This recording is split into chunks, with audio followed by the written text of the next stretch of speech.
dose of child-free living. Restrict use of the drug in several ways, including an end to using telemedicine and a return to the pre-COVID-19 policy that mandates in-person dispensing. Dr. Sarah Horvath of Penn State's College of Medicine says that will limit abortion access for marginalized patients. Folks who don't have the time to take off work, who don't have the gas money to travel, are going to feel the consequences more than people who have better access, who have more resources. The Supreme Court is expected to issue its ruling this summer. For NPR News, I'm Sarah Bowden in Pittsburgh. People in the U.S. are leaving and switching faith traditions in large numbers. NPR's Jason DeRose reports on a new survey. The Public Religion Research Institute found that around 1/4 of Americans now identify as religiously unaffiliated. The survey found the largest number of people switching from Catholic and mainline Protestant churches to become unaffiliated. The most common reasons cited for leaving: they no longer believe in the teachings of the religion. But other factors also received high responses, among them anti-LGBTQ beliefs, clergy sexual abuse, and their faith traditions over involvement in politics. The new report is based on a survey of more than 5,600 adults late last year. The poll also found that the vast majority of those who are unaffiliated are content to stay that way. Just 9% say they're looking for a religion that would be right for them. Jason DeRose, NPR News. You're listening. Good morning. With the latest from the GBH Newsroom, I'm Henry Santoro. Something stinks at Harvard. No, really. Students have been complaining about a persistent odor at the Winthrop House dining hall. They describe the smell as putrid, likening it to trash or sewage. Speculation is that the smell might be due to leaky sewage pipes, a nearby trash room, or maybe Winthrop House's proximity to the Charles River. School maintenance officials say that they're looking into the nasty smell, and Winthrop's dining hall was closed for several days back in 2005 due to an odor from a drainage problem. But complaints of foul odors date back to the 1970s at Winthrop House. Maybe change the name to Dorian Hall. Local leaders and advocates are weighing in on the state of bridges in Massachusetts after the overnight bridge collapse in Baltimore. Phineas Baxendall is with the Mass Budget and Policy Center, which did a major study of Massachusetts bridge safety 2 years ago. He says the state isn't facing the same issues that Maryland is now, but there are still smaller bridges in need of maintenance. Massachusetts has too many structurally deficient bridges. They're not necessarily dangerous. There are a few dozen bridges that have been closed because of concerns, and those closures affect the communities around them. Meantime, Governor Healy says the longest bridge in Massachusetts, the Tobin, was inspected as recently as 2 months ago. In sports, the Bruins are at Tampa Bay tonight. Clouds, maybe some rain this afternoon. High-low 50s today. This is GBH News. Support for NPR comes from NPR stations. Other contributors include Jarl and Pamela Mohn, focusing on civil liberties, foster youth, public radio, and the arts. And the Public Welfare Foundation, committed to advancing transformative youth and criminal justice reforms.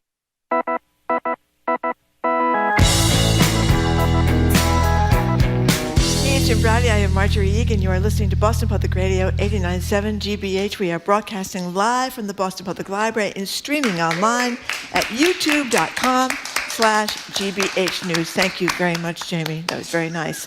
We'll be back here on Friday, as we usually are. We're here. This is our third time on Wednesday. Third Wednesday, yeah. But we're now here 3 days a week, Tuesday, Wednesday, and Friday. Hi, Jim. Don't you want to thank the 6 people for showing up today at today's broadcast? Thank you very much. Oh, we weren't very popular today, I guess. Okay. Oh, News Junkie. Oh, that's a great love that. T-shirt. That's a great T-shirt. Well, we have something in common. Can you do me a favor and move around the audience so it appears like we have more people here? Thank you very much. So American millennials are more often childless than any previous generation. But many say there's still a stigma and a certain isolation that comes with choosing not to have kids. We're going to start the show by opening the lines to talk about the benefits and pitfalls of taking the child-free path off this terrific story in the Globe where they surveyed more than 20 local people. Bucking the foundational norm of having kids comes with benefits, they say. That's elusive.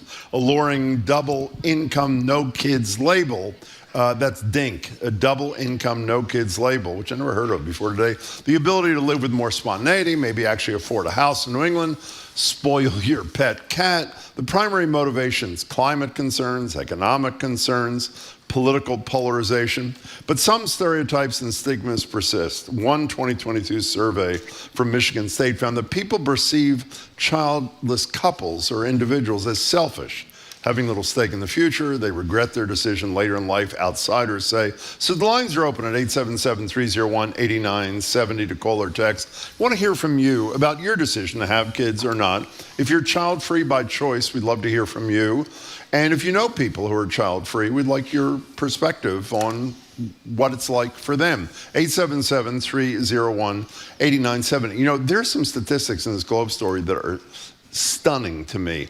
22%, Margery, of the country's population is under 18. That's nationally, 22%. Yep. Somerville, 10%.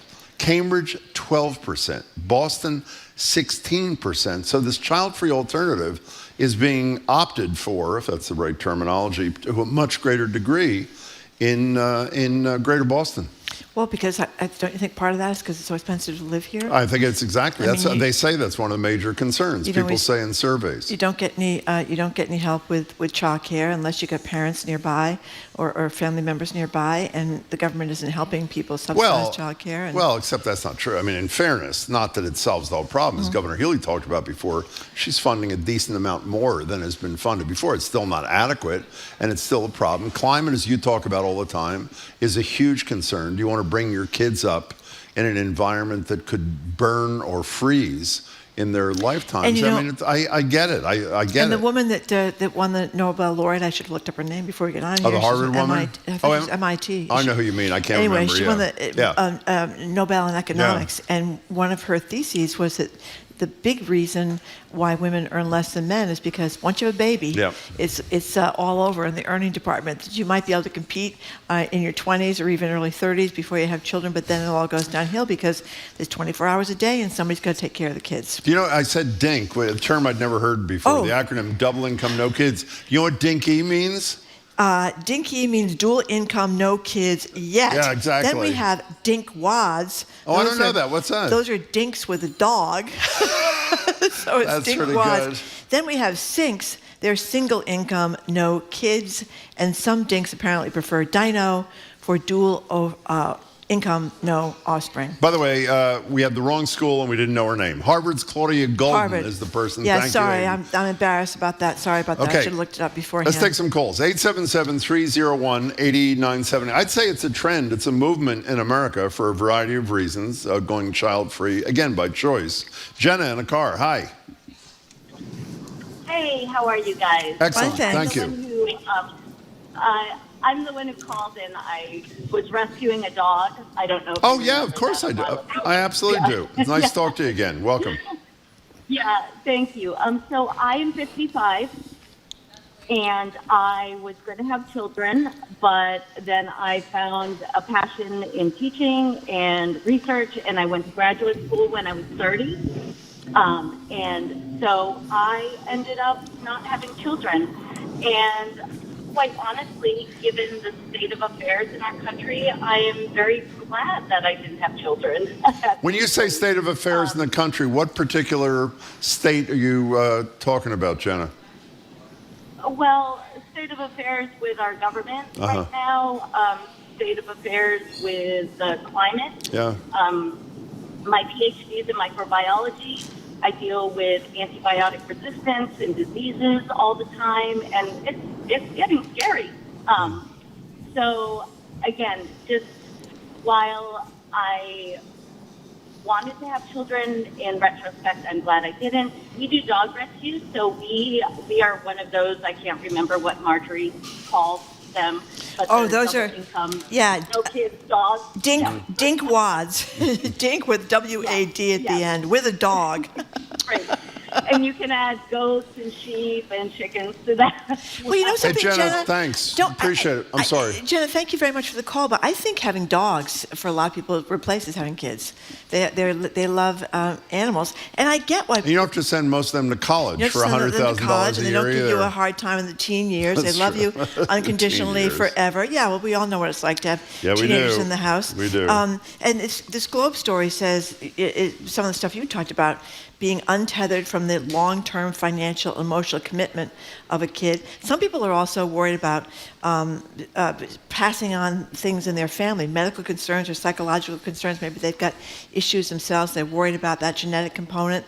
And as Jenna just said, worrying about climate change and culture and politics and stuff like that. You know what this means, by the way, for arguably the two most popular government programs in America, Medicare and Social Security? Yeah. Greater number of people on Medicare and Social Security and a smaller workforce to fund Medicare and Social Security, and a Congress that is too scared to make changes to ensure that money is there for people when they're retirement age. Well, that's the reason we should be happy that people are coming here from other countries. That's a very good point. No, that is a very good point. Because not only is it workforce in need of them, but you need a bigger population I'm so glad to support you said that. Medicare and Social Security. Well, all these Christian people that are running around, blocking the borders, I think they miss, since it's Easter week, you're your brother's keeper. Be good to the stranger. They missed that part of it too. But we're going to talk about Trump later with the Bible selling. We won't get into that yet. $60, you get a Bible. $60. Jesse from Fitchburg, thank you for calling. Hello, Jesse. Welcome. Hi, guys. I have a partner. We've been together for 5 years, and we decided not to have children because of exactly what Jenna said in the last call, the state of affairs. Also, I decided to be a surrogate donor to a lesbian couple. So I do have a offspring that I am not responsible for in Massachusetts, and signed over my adoption right to that child. But I still get to see him every now and then for holidays and birthdays and stuff like that. So I have the seed out there, but I would not want to grow up a child in this type of type of world because Jesse, of, the Trump effect. The Trump effect? Oh, I was going to ask. So the Trump effect. You said, how hard was it for you and your partner to make this decision? It was a couple years in the making. We flip-flopped on it quite a bit. And now that you've made the decision, are you resolute or re-examining it in some point? Where are you? Yeah, we are re-examining it because of our internal clocks, I guess you could say that stereotype. But yeah, the window is closing, I guess you could say, and we are happy with how we are and kind of where this world still stands right now. Do you mind if I ask you how old you are? I am in my mid-40s. And your partner comparable? Same age. Yeah. Great. Jesse, we really appreciate your call. Thank you so much. Thanks. Appreciate it. One of the women in these stories talks about how she's not going to have any children right now, and maybe she'll rethink it later, but she wants to have $1 million saved to be worth that by the time she's 30. And I think that's... By the time she's 30? Yeah, by the time she's 30, yeah. So she's got a big... Well, that's... Your career is one of the big reasons people give, because they want to keep going in their career. No, I get that, but $1 million by the time they're 30? They've got, I guess they're making a lot of money. I had like 100 by the time I was 30. Well, maybe 125. But anyway, the point is, I think a lot of women are. It's why you hear this freezing eggs. It's become such a big deal because they can wait until they're in their late 30s and maybe even 40s, and they can make all this money and not have to worry. Of course, they're parents late in life, but. I think it's hard to have your first kid at 40. But. So freezing eggs, same motivation for Ted Williams, freezing the head, do you think? Until... Ted Williams, I don't really believe he's on a tuna can anymore. He was on a tuna can of the type that according to Ben Bradley Jr., wrote. That's right. It's a great book about Ted Williams, The Silver Splinter, but I think they've taken him off the tuna can. Not the Silver Splinter. Is that what they called him? The Silver something Splinter. Okay. What kind of splinter was he? I don't know what kind of splinter. Jamie, what are you doing over there? Some side of splinter. Golden Splinter? Golden Splinter? No, not golden. Some kind of splinter. Splendid Splinter. That's what it was. Splendid Splinter. Thank you, Jim. Splendid Splinter. Why do they call him a Splendid Splinter? How the hell do I know, Margery? Was he thin? I don't think so. Annie from Gardner, thank you for calling. Hi, Annie. Hey, great topic. I have friends, a couple, who are in their mid-60s now, and they've been together since they were 16, and they knew early on that they never wanted to have children. And I have always so respected them for being clear about that. And I think it's been very hard, or it was when they were in childbearing years, having to explain that to people at parties and to family and such. But they have had an amazing 50-year relationship. They're both really creative, and they're just happy as clams. And I totally respect them for having not, kind of caved into pressure that they might have had. By the way, and I love... on the others, Wait, before you go away, I love the expression happy as clams. I always have. And number two, a lot of what we've read whenever we've done this topic is that childless couples often are left by couples that have been friends that have kids. That hasn't been the experience of these friends of yours at all, right? no, I don't think so. And, my former husband and I, we were friends with them as we were getting to know each other through our marriage, and we're still connected to them, great. even though he and I are not together. So it doesn't seem to have made a difference for them. At least I hope not, because that's just a silly reason to end friendship. Annie, that was great. Yeah. Thanks for sharing that with us. We appreciate it. You do hear that when people are in their 20s and 30s and their friends start having babies. The kids with the couples with the babies tend to hang around with other couples with babies because, and so they lose those close friendships. But it's not like conscious exclusion, which is some of the stuff I read about. No, but I think if you are a single person and you maybe don't want to be visiting someone with screaming kids running around all over the place, you don't have that kind of patience. Before we take a break, PBS, per journalist Ray Suarez, Williams was born with a great set of wrists. His thin frame, agility, and batting ease led to the nickname Splendid Splinter. What do any of those have to do with being a splendid splinter? I don't know. I thought there might be some wood thing going on there. Well, a bat is wood. Yeah, bat is wood, maybe. But that's not it. Oh, Splinter's the bat. We're all speculating wildly. Fine. I have no idea. But anyway, we're talking about this growing number of people who decide in their lives not to have children and the decreasing stigma about making that decision. And listening to Boston Public Radio 89.7 GBH, broadcasting live from the Boston Public Library and streaming at youtube.com/GBH News.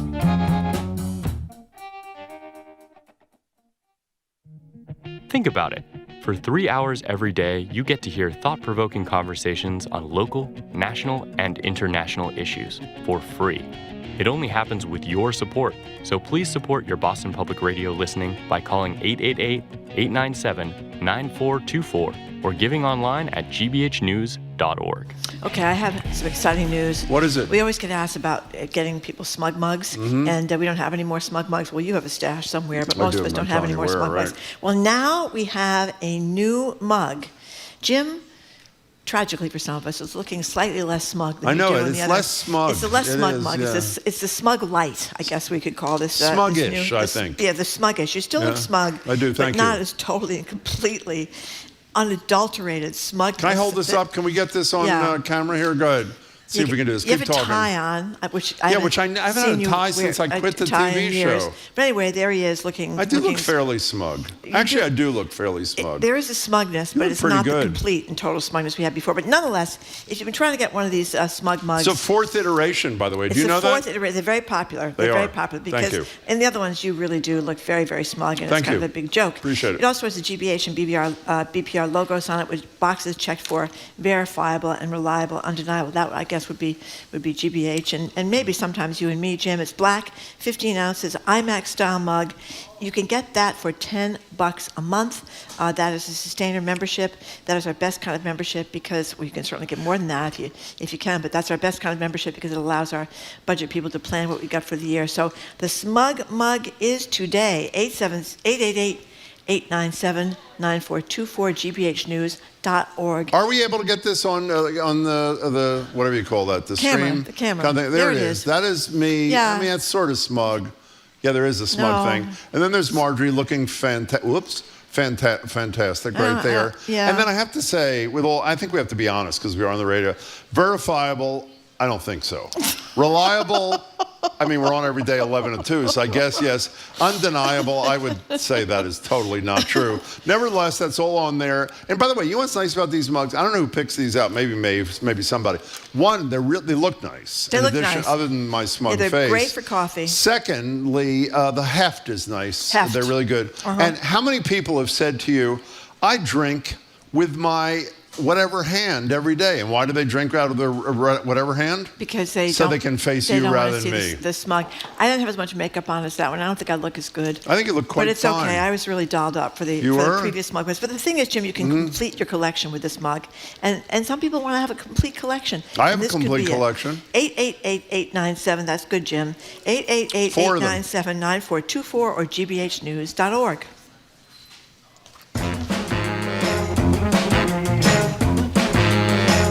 Welcome back to Boston Public Radio. Jim, Braude, and Margery Eagan. We're streaming live from the Boston Public Library, youtube.com/GBH News. We're trying to be verifiable, reliable, and undeniable as we can possibly be.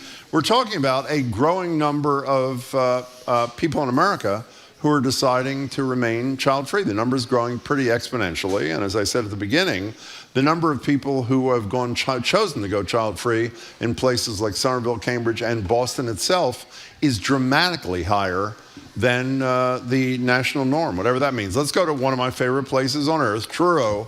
Vanessa is on the phone. Vanessa, thank you for calling. Hi. Hi. Nice to talk to you guys today. I love this topic. It's something that has really been on my mind, actually. I'm a 55-year-old woman. I've always assumed that I would have children and have a partner, which was a really important criteria for me because I grew up in a home with where my dad left really early. My mother and my family struggled financially, and that just continued for me all through college. In fact, I just said I'm 55 years old. I just paid off my undergraduate student loans 3 years ago. So financial issues were the main problem for me. That and now it's sort of off the table. I would have been willing to do it on my own, but it was more of a financial fear, and it's a great grief that I carry. So how do you feel now at 50? Didn't feel like a choice. How do you feel at 55 now that you made the choice, Vanessa? Well, Jim, I'm like, who's going to take care of me when I'm older? Well, that is an interesting point we haven't raised. That's a good point, Vanessa, because I'm planning on the granny flat in the backyard, the little, the one-room little shack that you can put in your kid's backyard. That's what I'm planning. That's a good point. You have to worry about that. Who's going to take you to your doctor's appointments and all that? Go ahead, Vanessa. It's scary, actually. Yeah. I have to say it is. It is scary. So considering, stay with us for a second. We hadn't touched on that angle. It's an important one. So in retrospect, it primarily financially driven, you're 35 instead of 55. Would you make the same decision? Right. No, I probably wouldn't. I probably would have found a way to make that happen. It just was an assumption that would happen. And I wanted a partner too. I knew I had a life. I had creative ambitions and stuff. So it was complicated. But here we are. Vanessa, that's a fabulous call. Thank you. We really appreciate your contacting us. I have a cousin, and she's married to a guy, and they've been together forever, and they don't have any kids, and they have planned their life so they live like in a small place. Are they the ones that travel all the time? Yes, they travel all the time. They have traveled everywhere, all around the world. They travel now sometimes around the United States. They have one of those Airstream, whatever they call them, things that was vans. RV thing? Yeah, they just have a totally different life, and they have loved it. Did they decide? Is that why they decided? Because they wanted that freedom? They met traveling, and that was their big thing. Do they have regrets? Not that I know of. I think they're having a great time. They're still having a great time. So would you, by the way, you have 3, I have 2. If you were 25 years old, as concerned about climate change as you are today, concerned about Trump's ascension as you are today, as concerned about how difficult it is to pay for everything, you wouldn't make a different decision, would you? Well, it's hard to say while your kids are listening to the radio show. It's fair to ask people who have kids, because I think most people who have kids what do you mean? Are so enraptured by their children that it's hard to imagine not having that in their life. So that's a good point. No, I couldn't. And now that I'm a new grandmother, I've realized that sometimes your children, your children may not want to talk to you from the time they're 13 to the time they're like 25. So you can talk to the grandchild. No. Once they have grandchildren, man, Jim, they you are extremely popular. I am on the list, after years of being held back like the tide. Ron and Seabrook, thank you for calling. Hey, Ron. Hi, thanks for talking to me. Yep. I could list dozens of great reasons for having kids.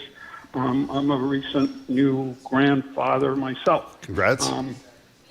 one of the reasons, and not the most important one, your previous caller touched on it, it's like a fiduciary responsibility to replace yourself.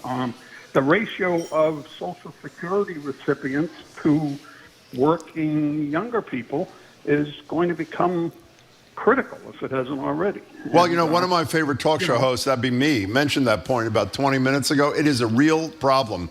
And if Congress had the courage to confront the issue that ratio is becoming more trouble. Even people who are having kids are having fewer kids than their parents had before. You're right. More people on retirement, Social Security and Medicare, fewer people funding those things, and Congress doing absolutely nothing to ensure that the fund is there for people who are primarily reliant on it. So that's a really important point, Rod, and thank you very much for making it. I got some text here. Eva from Shirley says there are 8 billion people on our planet as of recent months. That last billion took only 12 years to add. Wow. Is that true? Well, that's what she says. I haven't independently reported on it, Jim. But anyway, she says more people need to choose going child-free for the salvation of the planet. Here's a good one. I don't have children and have gone back and forth about it. The thing that always stopped me is the no return policy, which is a great thing. And Jay from Jamaica Plain says, childless by choice for a few reasons. One of them is I grew up with poor parenting and I don't trust my natural instincts to react well to young children. And, that's a good point, because you tend to repeat a lot of what your mother did or your father did. Well, actually, it's funny you say that, because my father, as you know, was pretty horrible. Horrible. And as we've discussed. And that's why we all empathize with your No, but that was part of the situation. motivation. I wanted to not be him. And I think that was not a primary motivation, but it was a motivation to not to be unlike him with kids of my own. Well, I would say you're very unlike them. You are a devoted father. I am a devoted Jim, father. A devoted father. Nancy from Jamestown, thank you for calling. Have a minute, Nancy. I'm sorry? You have a minute. Okay, well, very quickly, I'm 68. I never had kids, never had any regrets. And when I was young, I was having a conversation with my parents about that, and they were trying to convince me I would change my mind. And finally, my mother said to me, Nancy, when you meet the right man, you'll want to have his children. And my response in the 8th grade was, if I don't want my kids, why do I want his? It's a pretty good line, Nancy. That is a pretty good line. Nancy, thank you much for sharing that with us. We really appreciate it. Okay, we are done with this. We are moving on because we're going to talk up next with NBC Sports Boston, Trenni Casey. She is next. We're going to talk to her about this incredible story about a figure skater, a depressing story about racism in the March Madness competition, and a lot of us, including the story about the gambling allegations. Well, I don't know if they're allegations. I guess he admitted he gambled, right? No, he did not. No, the interpreter. Yeah, but we don't know if he's lying either. We don't know if he's lying either. Okay. A big gambling scandal in the baseball. That's next on 89.7 GBH, broadcasting live from the Boston Public Library. If you listen to Boston Public Radio 3 hours a day, that's 15 hours a week, 60 hours a month, and 720 hours a year. Maybe it's time you pitched in. Call 888-897-9424 or give online at gbhnews.org. Oh, whoops, we're on. Sorry about that. I was talking to Trenni here. So the Smug Mug 4.0 is out. And we agree, we started the day, but we hadn't seen the mug before, saying it was smuggish, meaning I was not as smug as I was in the first three. But the more that I look at it, I may be smug-er. You think so? Yeah, it took a while to get accustomed to it. It says Boston. It's a really nice looking mug, and as I say, really nice heft. Boston Public Radio, 89.7 FM. These are going to be worth something someday, I think. Don't you think? Do you think or not? Well, I don't know, Jim. Okay, fine. In any case, there's a picture of Margery, and then we're assuming it's not about us. It must be about the morning show or the afternoon show. Verifiable, reliable, undeniable, none of which we are. So we assume maybe it's the culture show or something. But in any case, they're here. You've asked for them. They're $10 a month or $120 all at once. On a serious note, by the way, these things go really fast. They do. They have, the first 3 times we've done it, they're different each time. They sell pretty quickly, so we would urge you, if you're interested in such a thing, I don't know why you would be, but a lot of people are, $10 a month, $120 all at once at 888-897-9424, gbhnews.org. How much would you like to be at home or at work? listening to the show and drinking out of a Jim and Margery God, BPR smug mug. I tell you, it just doesn't Wait, get better we have to than ask, this. put your headset on. Can we get Trenni into this conversation? Do you have a smug mug? I do not, and I desperately want one. Really? Got $120? Sure. Okay, well, fine. We'll see what we can do. Guess you get smug mug, shouldn't We're not giving her anything. I'm waiting to get a smug mug myself. $10 a month, $120 all at once. You're doing well over there at Yeah. NBC Sports Boston, right? Well, you think. Okay, 888-897. I had to marry a fancy lawyer. Well, there you go. Let him buy it. 888-897-9424, online at gbhnews.org. Okay, this is, excuse me. Yeah, go ahead. The final day of our membership drive. So if you've been waiting, procrastinating, as many of us do. Are you about to pass out? No, Okay. I needed to swallow. Okay, go ahead. If you've been waiting to, if you've been procrastinating, as a lot of us do, this is it. This is the Hope last she's not day. gonna pass out. So if you've never given to us Be before horrible. and you listen to us 15 hours a day, no, 15 hours a day week, is a 15 lot. hours a week, That's not like 15 hours listening a to the day. show 5 times. 15 That's too hours much. a week. That's a lot of time if you It's a lot of listen. time. Culture shows on Look at after it. us. If you listen Look at it. and you've not contributed, maybe this Smug is mug. time to give a little money toward the toward GBH here. How 10 smug bucks a do I month. look? Margery, how smug? You've had time. You've had like an hour I to would look at it. say smug light. It's getting, no, I don't think so. It's- I think I'm getting smugger sort of as the more you look at that. I mean, it's like really arrogant. I mean, the other ones condescending. are really hostile. Yeah. This is a little bit less hostile. Anyway, here's the number: 888-897-9424, gbhnews.org.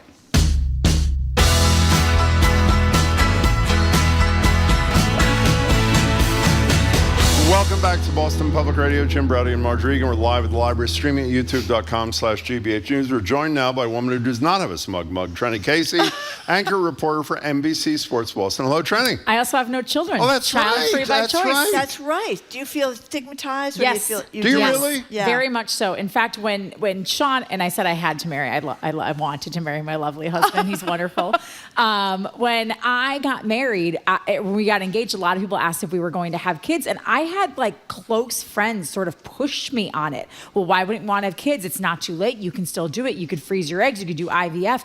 And one friend went so far as to tell me she was asking me about like our wedding and our wedding plans and how excited I was and, the cost of it and whatnot. And she said, oh, well, we were planning on having kids and I was pregnant already when we got married. So we knew our wedding wasn't really that big of a deal because we had more important things ahead. And I said, my wedding is no less important. She didn't respond to this. And I said, my wedding is no less important than yours or my marriage because we're choosing not to have children. I always say, had I met Sean when I was 33 instead of 43, we might have talked about it. But then again, a friend of mine just had a baby and she's so cute and I can't stop looking at the pictures and videos of her. And I showed it to Sean and he goes, I don't know, it looks like a baby, an alien.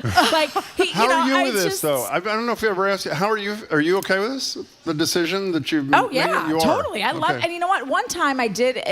There was a point in my life when I thought I really, really wanted children, and I actually called DCF and I talked to an adoption advisor about taking classes and adopting a child in foster care. And I had a really great conversation with the woman, and I remember her saying to me, because we had to have we had to reschedule a couple times and work got in the way, and she said, "Listen, you are exactly the type of candidate we're looking for. Someone who has a stable income, who wants to be, who's involved in your community, who loves children." She said, "But we had a hard time scheduling this phone call. Yeah. How do you think that's going to change? Can you have a child?" And I talked to my mom about it, and she's like, "You live in a 5th floor walk-up. You'd have to move out of the city." And I started to think about, why was I looking into adoption? Why was I looking into adopting a child and being a mother? And it was more because I thought it was what I was supposed to do, not really what I wanted to do. And it didn't. And you know what? I'm super involved. I'm on a lot of boards. I love my niece and nephew. I shower them with love and affection, and I do all these really cool things with them that my sister and brother-in-law might not be able to. I love my friends' kids. Not that I'm like a child hater. It was not the right choice for me, and I'm so glad the Globe did this article, because I do think I had someone who I really love and respect call me selfish. Like, it's selfish to not have kids. And I was like, no, it's selfish to have kids if you're having them just to put them on the earth. Like, you should want your child. It should be it's a hard choice. It's expensive. It's time consuming. They don't go away at 18. Everybody. No. You're an excellent caller, Trenni. That was an excellent call. Thank you. That was very a lovely much. call. First time, long time. Thank you. We're talking Do I to get a Trenni smug mug Casey. now? No, you do not. $10 a month, $120 all at once. Go ahead. Our staff is saying you got one already. No, Trenni? I do not have a smug mug. Who is putting those lies in the chat? Can we talk about sports for a second talk here? about sports. Okay, good. So, big crowd for women's basketball, March Madness, NCAA tournament, breaking records. Is this just about Caitlin Clark, or is this going to continue? I think it's going to continue because, listen, Caitlin Clark has taken sort of the world by storm, right? But she emerged last year during the finals. She sort of had that back and forth with Angel Reese, who's a player still, a senior at LSU. This year, you haven't, forgive me because now I'm forgetting her name, but I can picture her in my head. There's this player for Stanford who got into it with the refs, and that clip went viral of her getting into it. You have South Carolina, they're undefeated. You have UCLA. You have all of these teams that I think there will be other stars who will emerge. And this is, I think, the positive of the NIL ruling, the name, image, and likeness. Somebody, a sophomore or a junior who's a really great athlete is going to get publicity. There's always somebody else. We never said, when I'm trying to think of, a big time college player, who left school early. We never said when Jason Tatum left Duke. Well, I don't know. Are people going to keep watching men's basketball? Jason Tatum is gone.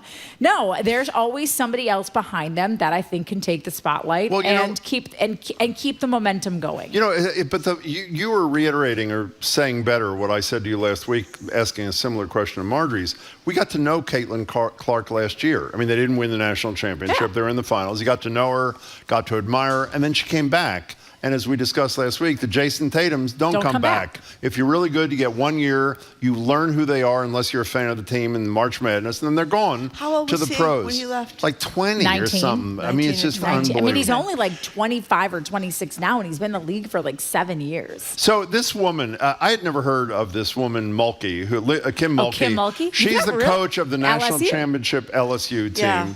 And she holds a preemptive press conference last week saying there's about to be a hit piece on her in one of the greatest papers in America. I said that, not her, the Washington Post. And she decides, essentially, to get ahead of it. I don't know if that's ever worked, by the way, in the history of journalism. She said they were reaching out, the Washington Post was, the former players, to say negative things about her. Here's what she said. But you see, reporters who give a megaphone to a one-sided, embellished version of things aren't trying to tell the truth. They're trying to sell newspapers and feed the click machine.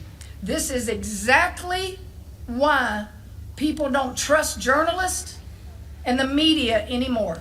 It's these kinds of sleazy tactics and hatchet jobs that people are just tired of. And by the way, she says they haven't heard the other side, but she refuses to return the phone call of the Washington Post reporter to give the other side. The Washington Post has been contacting her for 2 years to comment on this story, and she has said no every single time. I'm sorry, but this, they don't pluck stories out of nowhere. A journalist at the Washington Post is going to get a tip. He's going to, I think it's a he. I think it's Ken Babb. He's going to get a lead, and he is the reason I keep saying, why isn't this article come out yet? Because the lawyers are combing through it with a fine-tooth comb to make sure that there are no holes in this story, to make sure that they cannot then be sued by Kim Mulkey. What's supposedly the problem with her? You know what? That's the other thing.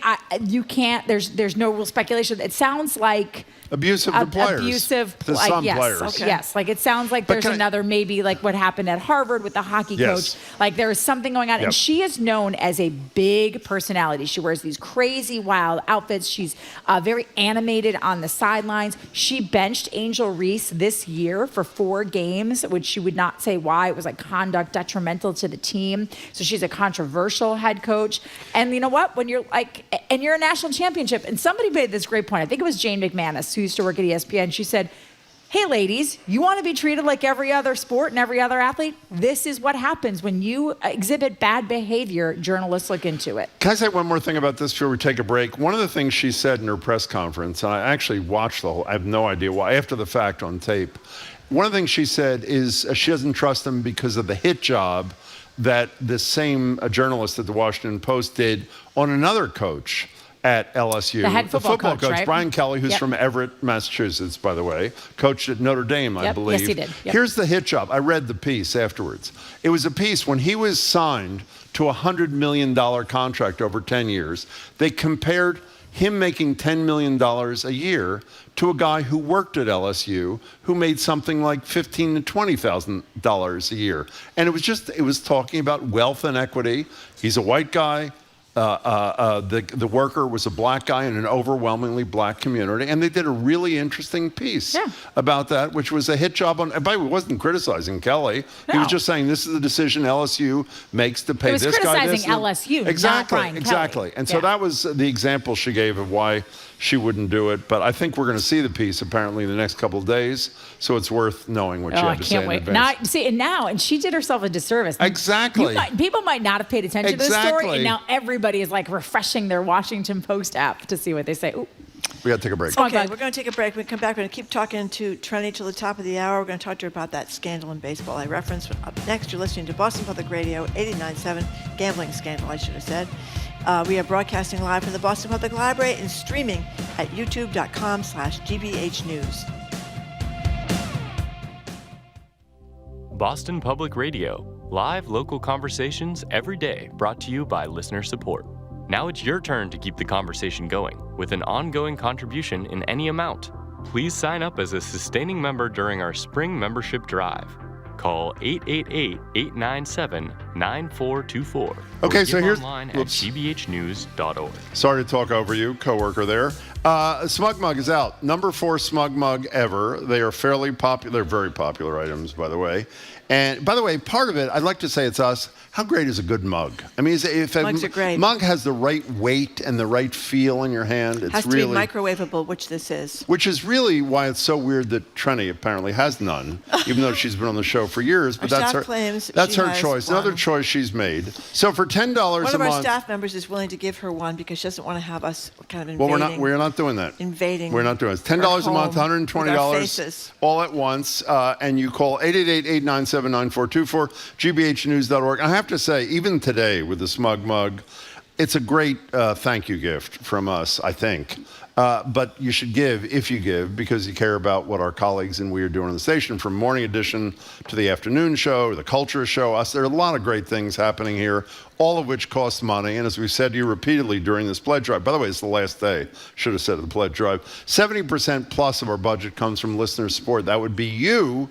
And if you care about what you get here, then we would argue whether you're into the mug or not, you should contribute what you can. 888-897-9424, gbhnews.org. Yeah, this is the last day of the pledge, as Jim just said. That means we won't have pledge for quite some time. If we did not have these pledges, we'd have these commercials, which would be 5, 6, and 7 minutes long, which are really tough to take. I especially notice it's watching TV now. Anything I want to watch, I have to record so I can fly through the commercials. So I can't stand watching commercials anymore. We don't have commercials TV. No, we have like brief announcements between segments of our show, and that is about it. Mm-hmm. Because people like you that are listening right now are generous enough to kick in something here to GBH, $10 if you want to get the Smug Mug today, kind of sort of smuggy Jim's mug, or more than that. We had a very generous Michael Curry yesterday, right? Yep, yeah, $1,000 on our name to GBH was really kind. I was really impressed by that. That was a wonderful donation. We're going to send him 8 mugs. I mean, a lot of people aren't in a position to do that. $5 is great. Just if you listen to us 15 hours a week and you like what you hear, we are free. But putting this all together is not free. So the number again is 888-897-9424. GBH News is where you can give securely to go ahead. I just want to know, good. Securely to what? To support what happens here at GBH. See, the reason I think you think it's not as smug as usual, because there's a half smile on my face. Half smile. But the half smile basically covers up the smugicity. Do you not? I mean, I'm trying to be honest about myself. Smugicity There really in disguise. is a lot of smugicity happening. Okay. 888-897-9424, gbhnews.org. Welcome back to Boston Public Radio. Jim Braude and Margery Eagan. We're talking to Trenni Casey from NBC Sports Boston. So there's this superstar Dodgers pitcher. I guess he's a hitter and a pitcher as well. What? What? He's the most famous baseball player on the planet. Well, I guess really he's a pitcher and a hitter. Baseball. Shohei Ohtani. Shohei Ohtani. He can do everything. He's like Babe Ruth. He's like Babe Ruth. That's right. The Japanese Babe Ruth. But he's a Japanese guy. He has an interpreter that's worked for him for years. And the interpreter is involved in this gambling mess, which is becoming, I think, a problem for the superstar. What's the deal? So I don't know what to believe in this story. I'm going to try to give a quick timeline of what happened. Last week, it came out that Ipe Mizuhara, who is the interpreter, gave a 90-minute sit-down to ESPN where he talked about the fact that he had a gambling addiction. He had racked up nearly $4.5 million in gambling debts. It started at a poker game where he met this bookie, and then he started betting on, international soccer and some other things. It said in that interview he never bet on baseball, and that slowly but surely he got to $1 million worth of debt. He was living paycheck to paycheck, and then a little bit more, and then a little bit more, and it became so overwhelming that he went to Shohei Ohtani and his people and said, listen, they were close friends, by the way. Shohei and Ipe were very close friends. Inseparable. Some called them brothers. And the story he told ESPN is that starting in $500,000 increments, Shohei Ohtani and Ipe Mizuhara logged onto Shohei's bank account and started transferring funds, putting a loan in the subject line back to this bookie. Somehow, I think this bookie's under investigation. ESPN got word about it. They saw the payments from Shohei's account, started to look into it. So he goes out, he tells this whole story, and at first, Shohei Ohtani's camp says, yes, Shohei Ohtani helped his friend, he was in trouble, he was devastated, and he helped him pay off this debt. And then all of a sudden, the story changed, and it was, I was the victim of a massive theft. And this story, what happened in the interim is there was word that money laundering or wire fraud could be a possibility for Shohei Ohtani. And now the story has completely changed, that this guy took the money from Shohei Ohtani's account, which I'm not quite sure how that would possibly work. So that's one hole in the story. Two, how did it all of a sudden change? Like, why did you say one thing and now completely change your story? Shohei Ohtani held a press conference the other day saying he never bet on baseball, he never lent him money, he feels duped, he feels like... He's saying he never lent him money either? That he didn't pay anything off, that he stole this money from him, and the authorities are looking into it. To me, there's too many holes in this story. I don't think... It kind of... Somebody posted a picture, I think, on X, remember Rafael Palmeiro when he was testifying in Congress, I never used steroids, and then of course it came out that he used steroids. Like, just because you get up in front of everybody and tell me you didn't do it doesn't mean I think you did. I don't think that either of them bet on baseball. Like, I don't think that's the issue here. Because it doesn't. I did read an interesting article at Yahoo Sports yesterday where they talked to a lot of people close to Ohtani who don't even think he was betting at all. They say he's so maniacal about baseball, and he's such a one-track mind that it doesn't even, they don't think that's something he would be interested in. But I can believe that maybe he didn't bet. I can't believe that Mizuhara stole this money. Okay, so two things. One, even if you make as much as he does, you don't notice $4.5 million missing from your account. Because he's too much into baseball. I would argue in my lifetime, the baseball player who is the most into baseball of anyone I've ever seen is banned from baseball for betting on baseball. Pete Rose, the greatest number of hits in the history of the sport. He's banned from baseball, doesn't get into the Hall of Fame. So I think that's BS. And the second thing is, the reason why I don't buy the notion, and we don't know yet whether this was all a cover-up for Ohtani, my natural inclination was to say the interpreter is just covering up for the betting of so that the greatest player in the sport is not banned from the sport. But the reason now I'm not so sure about that anymore is now that Ohtani is blaming the interpreter for criminal acts. If Ohtani's really the culprit, why wouldn't the interpreter be outing Ohtani and saying this is all BS? He's the illegal doer. I mean, this is a theory. I want to stress this is my theory. This is what I think. There is no factual evidence to support it. It's what I think is going to happen. I think what happens is they're going to pay off Mizuhara. I think the interpreter will take the fall and Shohei. So whether it's for money laundering and wire fraud, which would what it would be if he was paying off the bookie for him, or whether Ohtani was betting on things he shouldn't be and they put it on him.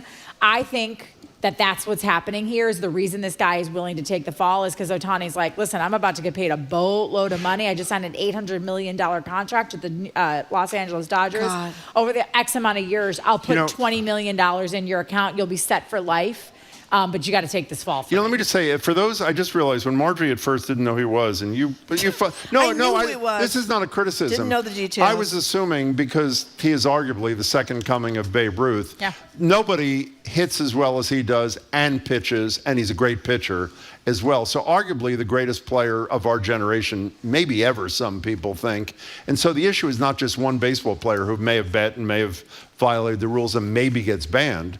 It's arguably the front of Major League Baseball in the world, particularly since he's an international star. I mean, where baseball's huge, like in Japan. Like the money they make off this guy is, to me, I don't think we'll ever know the true story because I don't think baseball. I mean, the government is going to investigate though, so that may be where we get our answers. Before we're out of time? Yeah. Is there any reason to think that he was ignorant of the rules? He comes from Japan. I don't know what the rules are in Japan. No. The one cardinal rule in baseball amongst all of them, you don't bet on baseball. But there is the accusation is not that he bet on baseball, but just that he bet illegally through an illegal bookie because betting is not legal in California.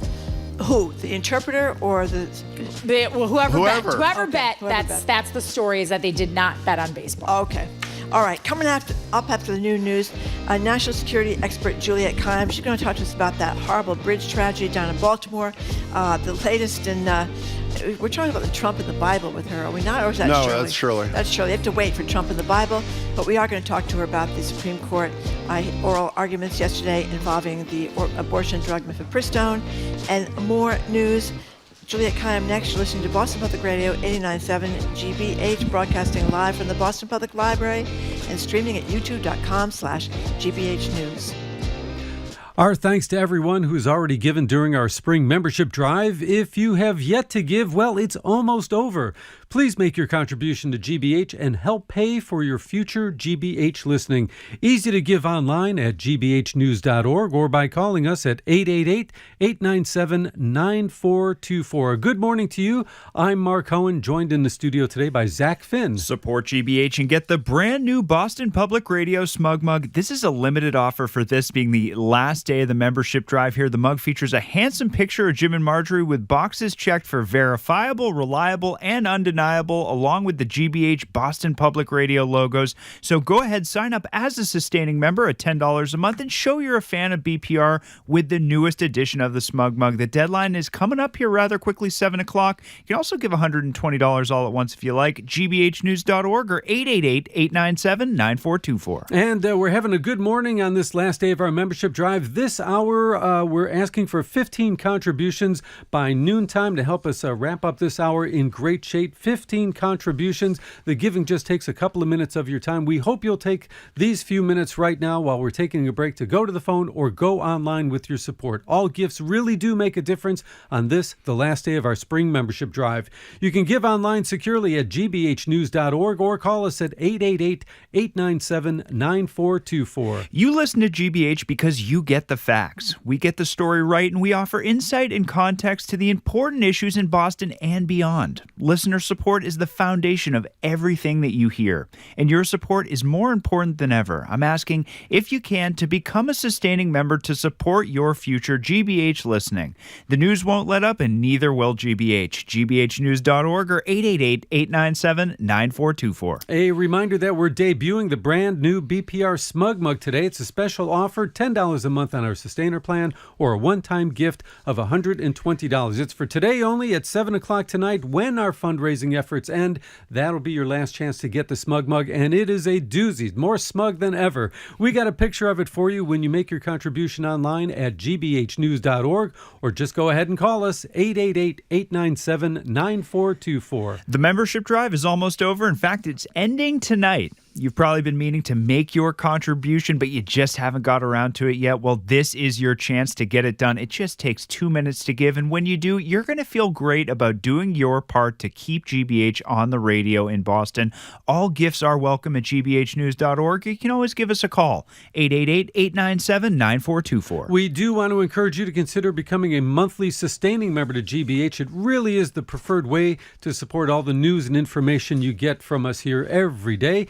Really quick, really easy to set up. You just pick an amount for a reoccurring charge from your bank account or your credit card. A lot of folks are starting out at $10 a month. You can pick up the new Smug Mug with that. But whatever you do, take a few minutes right now and sign up. Super easy online. Look for the donate button at gbhnews.org or call us at 888-897-9424. And we're all the way down to 9 contributions, just 9 contributions left to go in the next 4 minutes here. Can you step up and do your part today? Your gift is going to help pay for the news that you trust, and it's going to help make this membership drive a huge success. Go online right now, gbhnews.org, or call 888-897-9424. Want to send a couple of thanks out to William, all the way out in Ranchester, Wyoming. Thank you, William, for being part of the family. Thank you so much for your contribution. Also, Sal in Scituate, our newest member to the GBH family. Thank you so much, Sal, for becoming a listener contributor. That's got to feel good, and we so much appreciate it. And finally, Christine in Norwell, thank you for your contribution. Christine left a message for us online. My son and I love to watch Jim and Margery at the Boston Public Library. So glad to have you aboard, Christine. Thank you all for your support. If we have not heard from you yet, please take a couple of minutes right now. Give what your budget allows. 888-897-9424, online at gbhnews.org. And don't forget to support GBH, and you're going to get that brand new Boston Public Radio Smug Mug. Again, limited time offer here. It's a last day offer for the membership drive.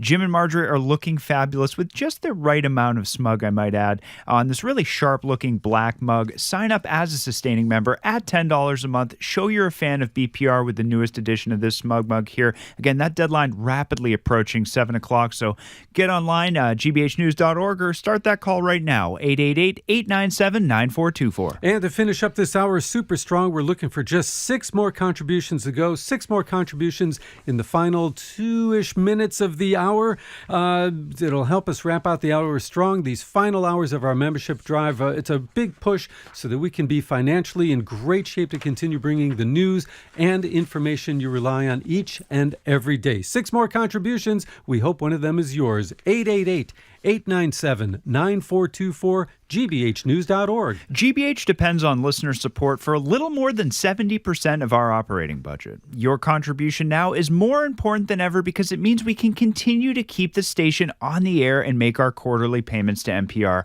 Please be one of the many listeners who give to GBH. gbhnews.org or 888-897-9424. And if you've already got a small collection of our Smug Mugs, well, we are debuting a brand new one. It's yours for $10 a month on our Sustainer plan, or a one-time gift of $120. The BPR Smug Mug, such a great way to show your support for Jim and Margery, all while doing your part with the Smug Mug at 888-897-9424. We got a picture of the mug for you online if you want to check it out while you make your contributions securely at gbhnews.org, and we thank you so much for your participation.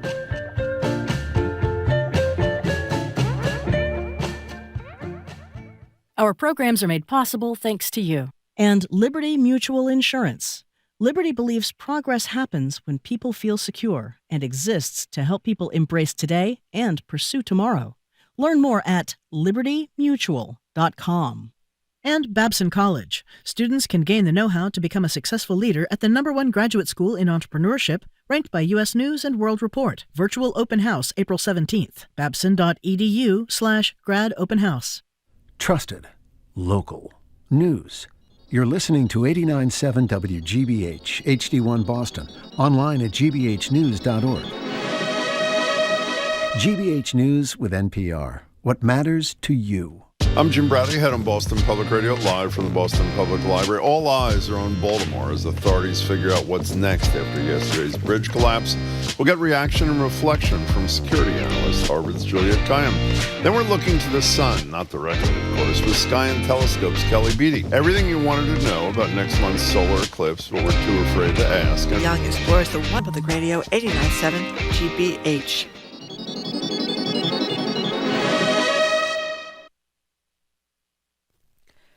Live from NPR News in Washington, I'm Lakshmi Singh. Emergency personnel are searching for 6 people who've been missing since the Francis Scott Key Bridge in Baltimore, Maryland collapsed early yesterday morning.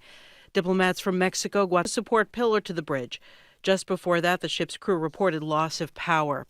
The National Transportation Safety Board is on the scene. NTSB Chair Jennifer Homendy tells CNN the NTSB secured a key part of the vessel that can help shed light on what happened leading up to the collision. We do have the data recorder, which is essentially the black box. We've sent that back to our lab to evaluate and begin to develop a timeline of events that led up to the strike on the bridge. And we hope to have that information to share with the public later today. Also later today, the NTSB says investigators will begin questioning the vessel's crew members.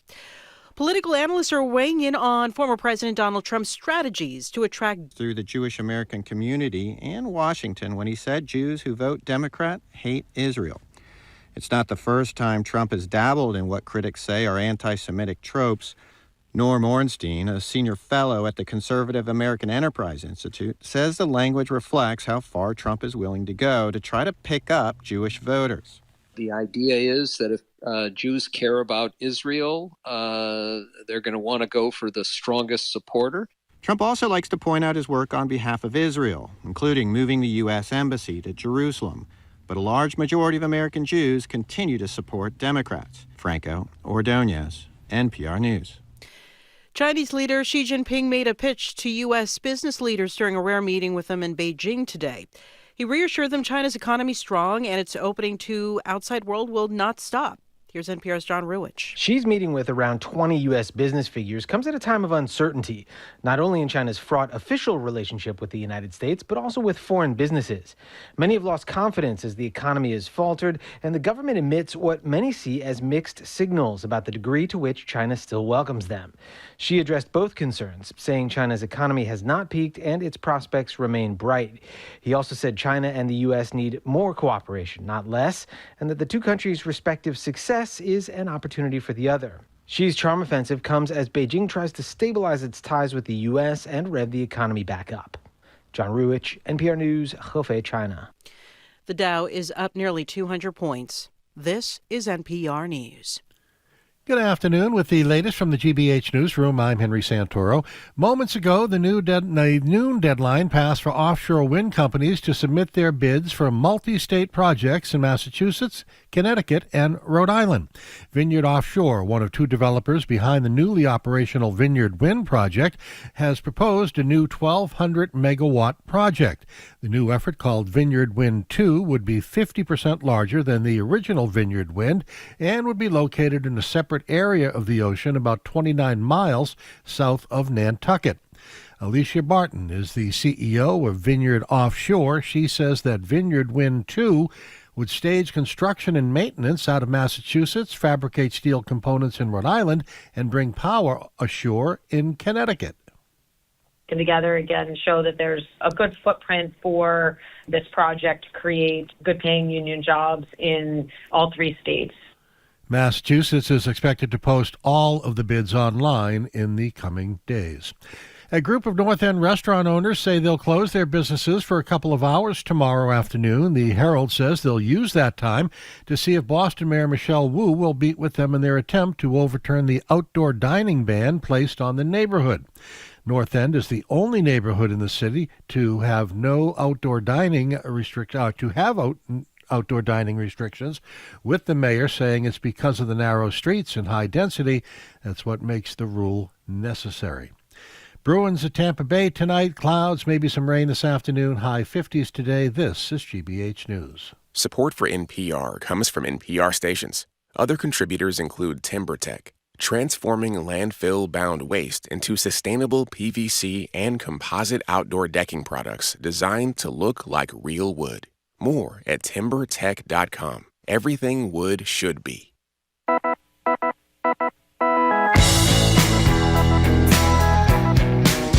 Braude, I am Margery Eagan. Welcome to hour number 2 of Boston Public Radio, 89.7 GBH. We are broadcasting live from the Boston Public Library, and we are streaming online at youtube.com/GBH News. Hello again, Jim. I would like to make an announcement, Margery. Yep. The chicken salad at the Newsfeed Cafe is excellent. It's excellent. It is really good. Perfect amount of mayonnaise, celery. It's just fabulous. Thank you, Jim. We're joined now by Juliette Kayyem. She's former Assistant Secretary for Homeland Security under President Obama, faculty chair of the Homeland Security Program at Harvard's Kennedy School of Government.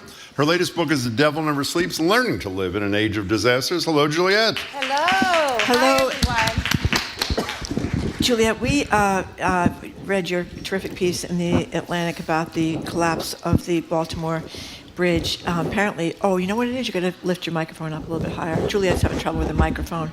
Jamie's coming over to help you, but I'll explain while you're getting your microphone fixed. So the deal, we read last night that police officers alerted by this Mayday really saved a lot of people's lives, went to the bridge and prevented more traffic from going onto the bridge. But nonetheless, this massive tanker ship hit the bridge, knocked it down. What did you have to say in your piece? So, a couple things. The first is, of course, the investigation is going to look at the boat, which had a pretty good safety record, Singapore boat. The crew, what did they do? Indian national crew from India. And then also there's an equivalent of a black box. So we'll have a sense of sort of what was happening in real time. And the second piece of the investigation is going to be what you talked about, which was the public safety response. Once they knew that there was going to be impact, a lot of, you never want to say things went well, but man, they did save a lot of lives. They did. Even at 1 a.m, these bridges would have a lot of people. Because you saw the cars coming across before the Mayday went out. And then they just stopped them and people, the construction workers did perish. The third piece is the one I wrote about for the Atlantic, which is the boats are getting bigger, the bridges are not. These bridges are built, this bridge wasn't even that old. The bridges are, in most port cities, look at ours, were built with a certain container ship in mind. The global maritime container industry has gotten bigger. It's pushing the envelope. They got so big the Panama Canal had to be widened. And these monstrosities are coming into cities that were not built for that. So even if the bridge wasn't decaying, well, there's some questions about where the bridge was, the mix of the size and the bridge, the size of the ship, is just a mismatch in most American cities. Remember, American cities are competing for this. They want this money. They want these ships to come in because everything gets taxed. Logan's Massport's in a fight for them too. So. Just thinking about how we build, what we require of the industry. Do we want tugboats? Do we want to put things around the bridges? It's paid for by the industry. I don't know if that I actually don't know if that would have stopped a ship of that size. One of the things that we had the governor with us yesterday, obviously she actually said she was supposed to meet with the governor of Maryland yesterday morning. I guess he was here and he immediately flew back, obviously there. But Margery and I was going to say joke. I don't know how much we're joking. Every time we drive over the Sagamore, as an example, to the Cape, we're both nervous. Well, that's assuming you can drive over it. What you usually are is sitting in the middle of it, which is even traffic, more terrifying. Which is in any really case, nerve-wracking. So we mentioned that to her, and we asked her if she felt nervous when she drove over the Sagamore Bridge. Here's what the governor had to say.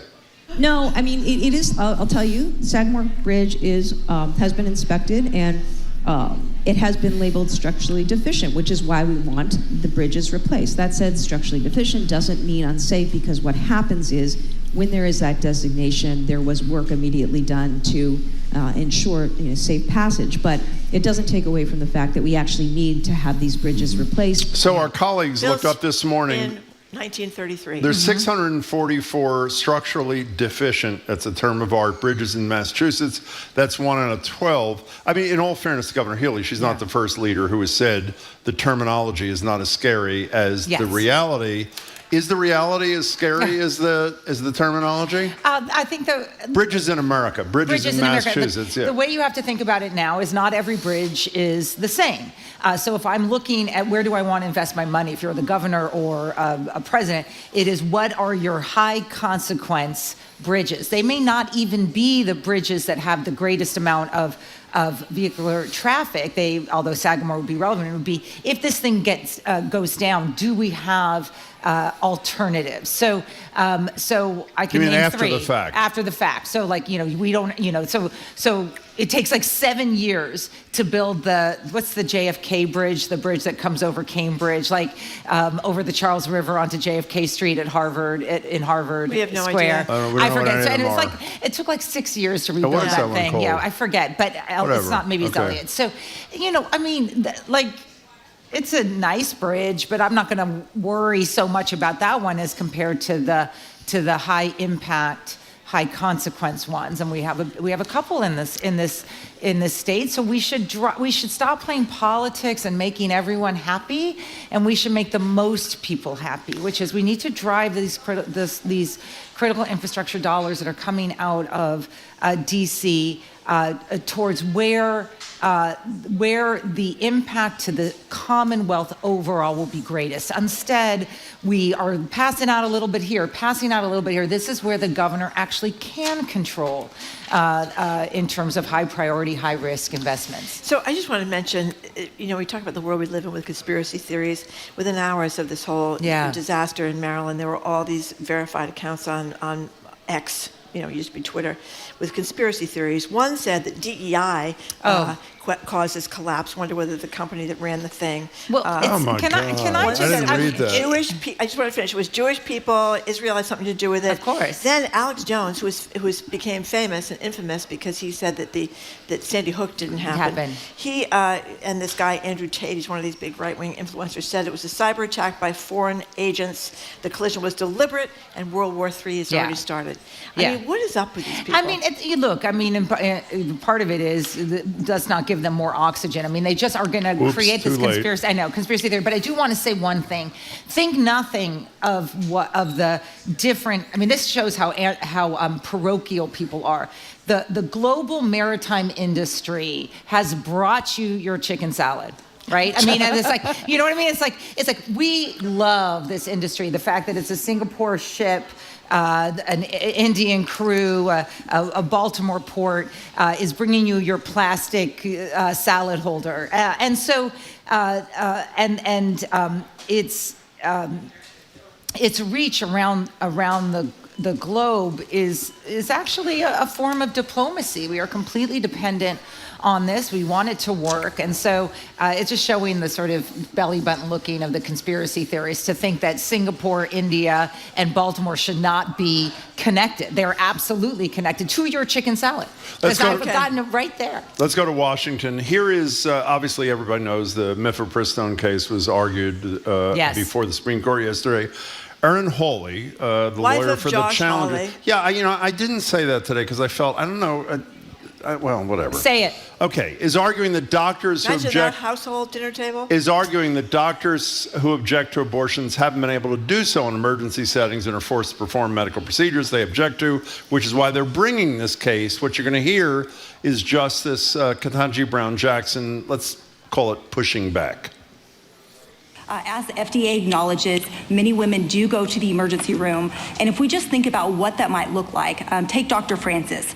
She's on the labor and delivery floor supervising. I don't want to hypothesize. Tell me in her declaration where she talks about not being able to object or pose a conscientious objection. She talks about, Your Honor, being can you point me to any place in the declarations where a declarant states that they attempted to object but were unable to? No, Your Honor. I would never come out of my house. If that happened to me, got crushed. These people were lying. It has become so commonplace now.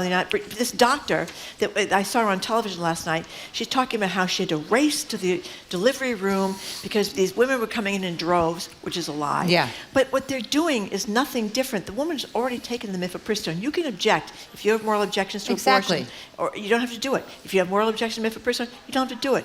But when someone is bleeding out after something has gone wrong, which is very, very rare, is your Hippocratic oath to let them bleed out? Right. And they find these people who get degrees but never leave their ideology. And can I just say something about the Mrs. Howley part? Yeah. Yes. It's absolutely appropriate. Why?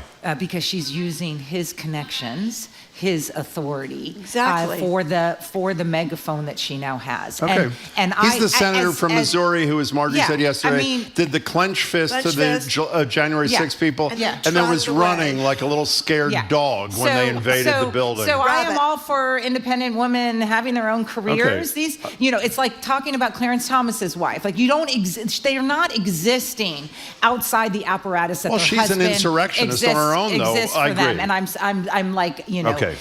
the idea that these are independent. But can I It's say, like, okay, so fine. So let's, sorry. the merits, no, not sorry at all. The merits are, it sounds like, other than the two justices, who to my knowledge have never ruled in a way that was helpful to human beings, Yes. Alito and Thomas, it sounds like there might even be 7 votes that kill this thing. This is the oopsie of Dobbs. Okay, so let's just go to Dobbs. And this is about reproductive security, because you know what happens to women.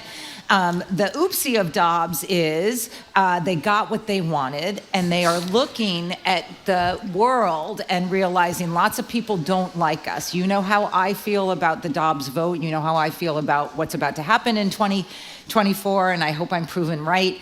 And so as the court could have expected, and as instead of this closing off a debate and making their pro-choice patrons, pro-life patrons happy, it just increased the radicalization of the pro-life movement, and now they're going after birth control and they're going after IVF, and none of that is polling well. So now you see all of a sudden the younger, probably more politically savvy justices, the ones who are looking to a future on the court with an America in the 21st century, going, oops, did we mean that in Dobbs? We really didn't mean that. Really? I'm failing to find that in Dobbs. So Alabama Supreme Court, the groups that are going after reproductive security, it's not reproductive freedom, it's reproductive security. These women will die. I want to say one thing there, though, for those people who, let's assume we're right and it's 6-3 or 7-2 to allow mifepristone, which I believe 63%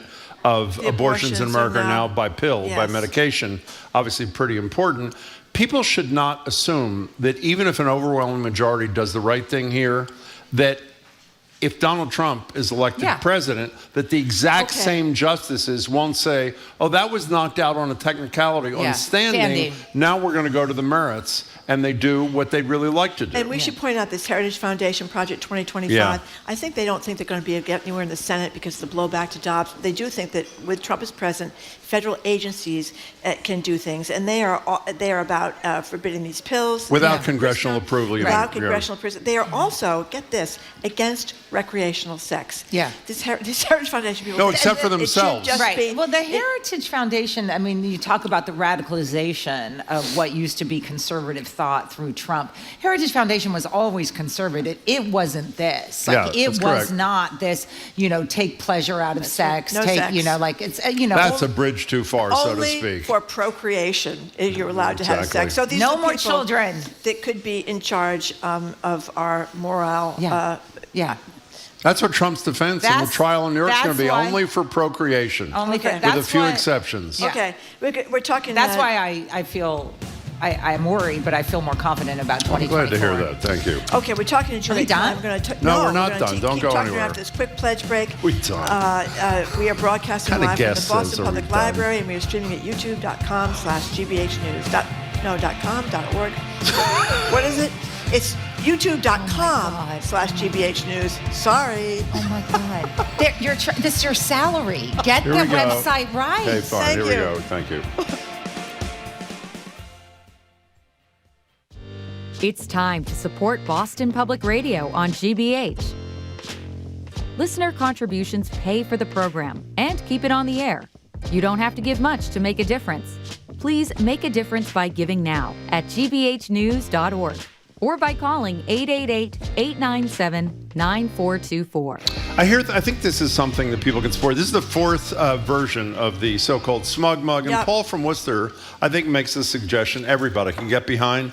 Can the next mug have Margery on both sides and Jim on the bottom? I think that's probably a position that could be supported. If you want the smug mug, only available today, $10 a month, 120 all at once, 888-897-9424, gbhnews.org. Okay, listen to this. Cam from Boston. Jim and Margery, always articulate, informed, funny, and often charming, even Jim. Oh, thank you. Says Kimberly in Fremont. It was a smug mug day. And Paul from Worcester, you just read him already. Thank you, Paul, very much. And Mary Ellen from Quincy. I love Margery and Jim and listen most days, working on building my collection of smug mugs. So it's not quite as smug as the other ones. It's kind of smug light. It's got a certain je ne sais quoi smugness going on, but it's good enough, and lots of people are really into getting these mugs. And who was the person that said that they donated by 11 o'clock? They waited till 11 o'clock to donate to give credit to our show. Oh my goodness, I'll That's find because that. of your selfishness. That's right. I'll find that exactly. person and say who it is. But this is the last day of our pledge. So if you have procrastinated, this is the time to do it. Because as I always say, and when I just repeat myself, listening to GBH is free. Putting all this together is not free. So we really appreciate whatever people can give. If it's $10 a month for the Smug Mug, that's great. But whatever you can give. And I should also point out, we have the PBS app. Yeah. We have all these great shows on the television side. We just won an Academy Award. I know, that was didn't incredible. win it. The people from Frontline. We share 20 Days. Mariupol. Amazing movie. A new great show started on Masterpiece Theater about a British star losing her job in midlife. It was really entertaining. Nova. All these great shows. So there's a lot going on here. PBS, GBH, and a lot to support. So whatever you can give. 888-897-9424. GBHnews.org. Did you read Lisa from Air? That's my favorite one here. Jim and Margery help keep me sane. No, really. Thank you for all your excellent reporting and for managing to make me laugh, even during these full-on dumpster fire that we're living through. Can't wait to add to my modest Smug Mug collection as well. By the way, the real reason I read that one, beyond the fact that we do read these things during Pledge only, is we feel the same way. I think it's fair to say listeners are what kept us sane through these last few horrible years, and we hope they're going to end fairly soon. 888-897-9424, gbhnews.org. I found Linda from Mendon. What'd she say? Was so happy to hear about the Smug Mug this morning. Had planned on donating anyway, but this was a happy bonus. Waited till 11 to donate to make Marjorie's day. Oh. Thank you, Linda. 888-897-9424, wgbhnews.org.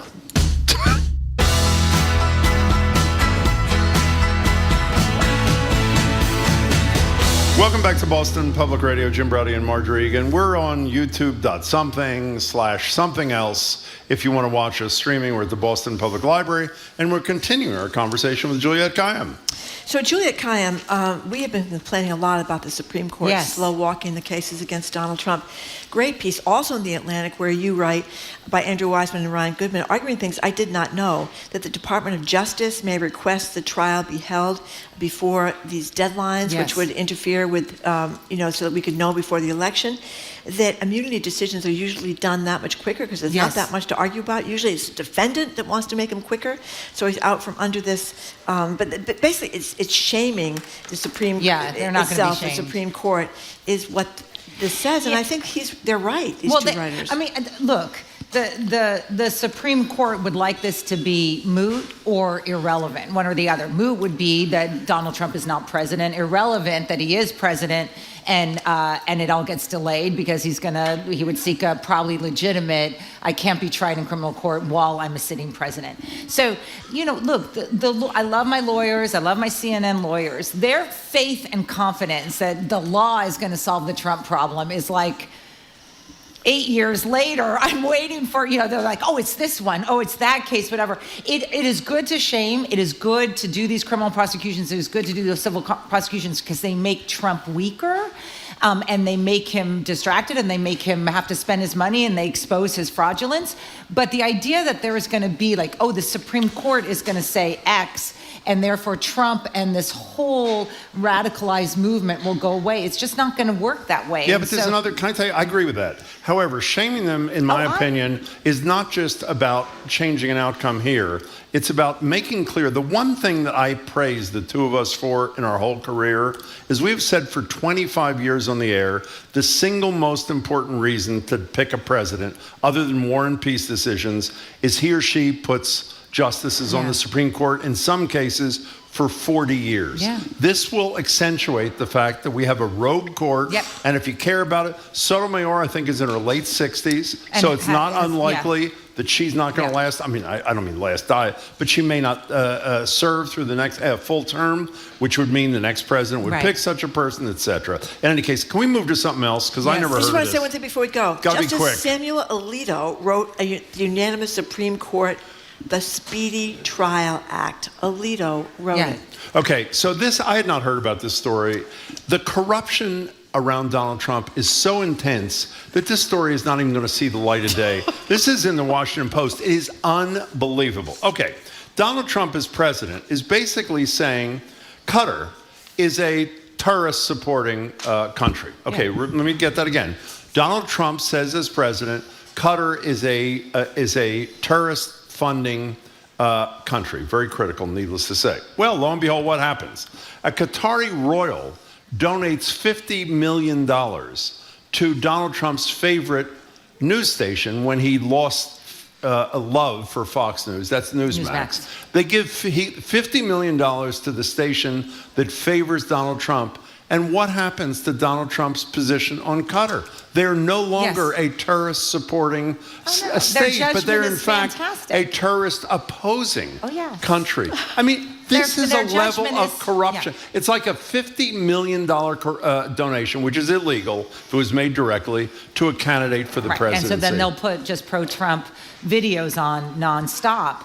Newsmax is becoming more popular at times. It is more popular than CNN, although it's sort of, I think people get tired of Newsmax, but it is, so it's just a 24/7 Trump news station, essentially. It's so bizarre to watch because it's very low production. This is not dissimilar to TikTok. So exactly right. Donald Trump was for banning TikTok based on national security concerns, and we hate China. His words, not mine. One of the co-founders or big investors in TikTok has now emerged as one of the biggest investors. I want to get my language right, and I probably will get it wrong, to help Trump pay off the bond requirement in the New York case, which is sort of lingering over him. That case has been extended by a little bit of time and the money bond amount reduced, but nonetheless, he's got to come up with assets to be able to prove that he could satisfy a judgment.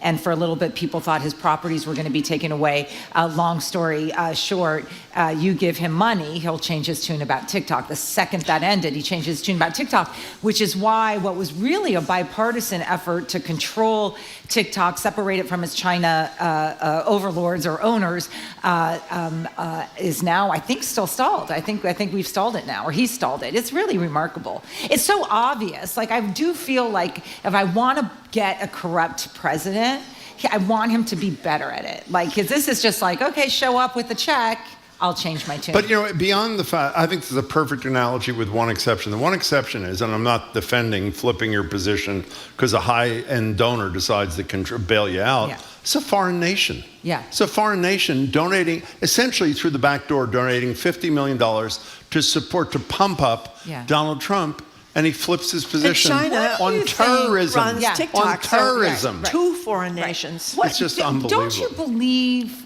I mean, from the national security perspective, it's very scary because we know what countries will do. But don't you believe that there is a price that you could give Trump and he wouldn't run?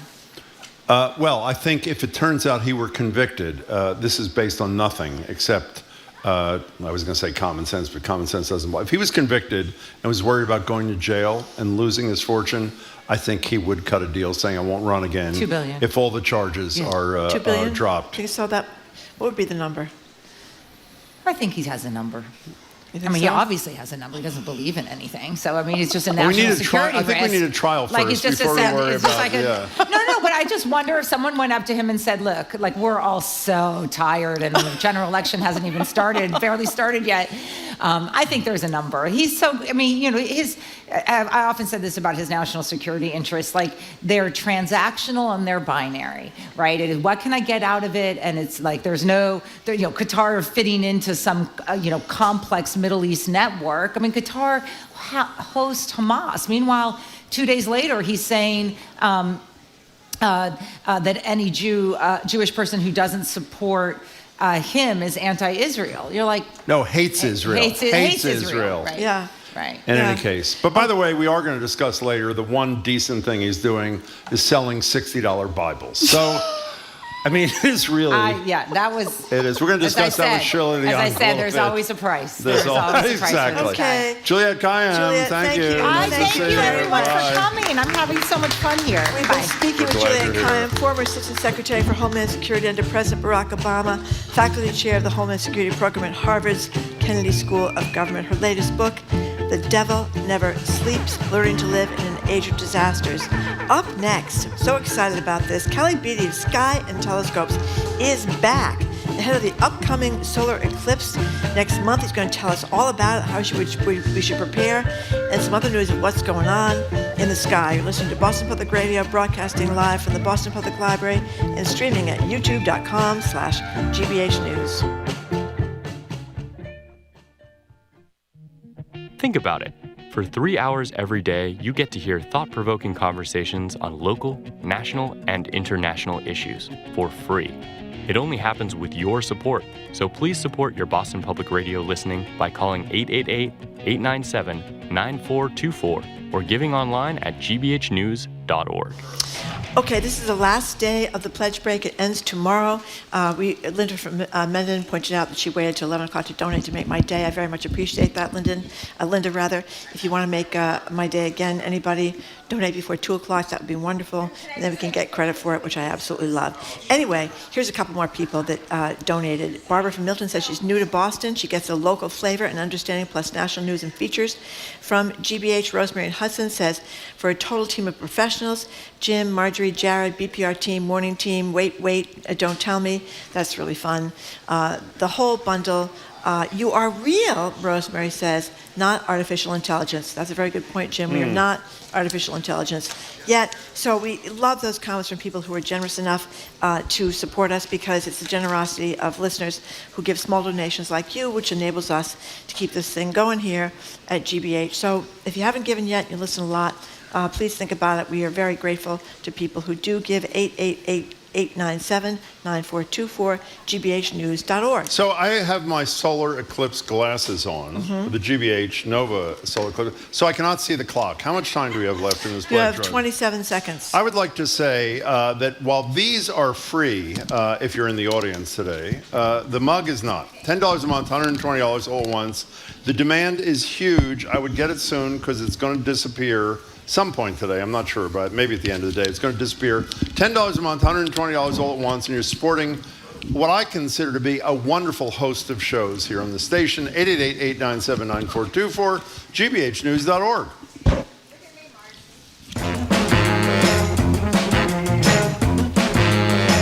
Now, the other problem is I can't read the introduction to our next guest. Welcome back to Boston Public Radio. Welcome back to Boston Public Radio. Wait a second. We're live with the Boston Public Live. It's streaming online at youtube.com/GBH News. On April 8th, our lead producer, Jamie, will be in the path, of totality of the solar eclipse, hopefully not looking right at the sun like some other, whatever Donald Trump did. We all know too well. But the rest of us working jamokes are stuck here learning about it from Kelly Beatty, which actually isn't so bad. Kelly is the senior editor at Sky and Telescope. Hello, Kelly, how are you? Hey, Jim. Hey, Margery. Hey, great to see you. And by the way, they're distributing these glasses, are they not, to everybody in the audience? And you will notice you can't see anything but things that are shining very brightly, like that light that's right in our face. You look great, by the way. You can see the light that's shining bright in our face, and of course, that's what you want to see in the eclipses. Good point. Nothing but the sun, but Very you want to see it with these glasses on. Thank you. Yes. So tell us about this, what we need to know about the solar eclipse. When is it? Where should we watch from? And should we get glasses like these? That's 3 questions. That's right. I'm sorry. We have more. Sorry. All right, so April 8th, the shadow of the moon will cross the U.S. for the first time since 2017, and for the last time, at least in the contiguous U.S., until 2044. Oh, my gosh. You know, this is a great event. It's a celestial extravaganza, really. You know, when you see a total solar eclipse, where the sun had been in the sky, it's replaced with the moon covering it. There's a black bullet hole where the sun used to be, surrounded by this electric white feathery crown around the sun, the corona crown. We're about to put that picture up, by the way, so keep talking, Kelly. And meanwhile, the sky has gone dark, the brightest stars and planets come out, the temperature drops by 15 or 20 degrees, birds go to roost, animals get confused, right? And you are screaming your head off because it's so freaking exciting.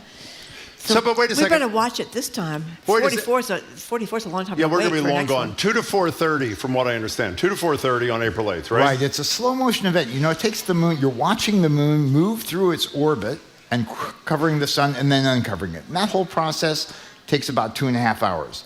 And here's the critical part. Jamie, you're going to New Hampshire or something? Is that what you're allegedly doing? Okay, fine. He's going. So Massachusetts is not a site, is a question, not a statement. Here in for Boston, a total solar eclipse. That's right. Here in Boston, the moon will cover 93% of the sun's disk. So how will it appear different from 100%, which Jamie will hopefully see in New Hampshire? It's like on the 4th of July, holding a lame little sparkler in your hand and going, wow, versus having the front row seat at the Boston Pops fireworks spectacular. No. So where are you going? I'm going to Texas. Are you really? I'm sorry. What, are you leading a tour or something? Yeah, I got 220 of my new best friends I'm taking with me to Texas. Okay, so if we don't go to Texas, I never want to go to Texas, but that's a whole other story. It's 2 to 4:30. We'll have to drive fast in New Hampshire. Or whatever. So, or maybe we broadcast, well, I don't know. In any case, what's the closest place people listening to the show can go and get the 100% deal? Yeah, you want to head up I-93 to southern New Hampshire. Burlington, Vermont is in the path.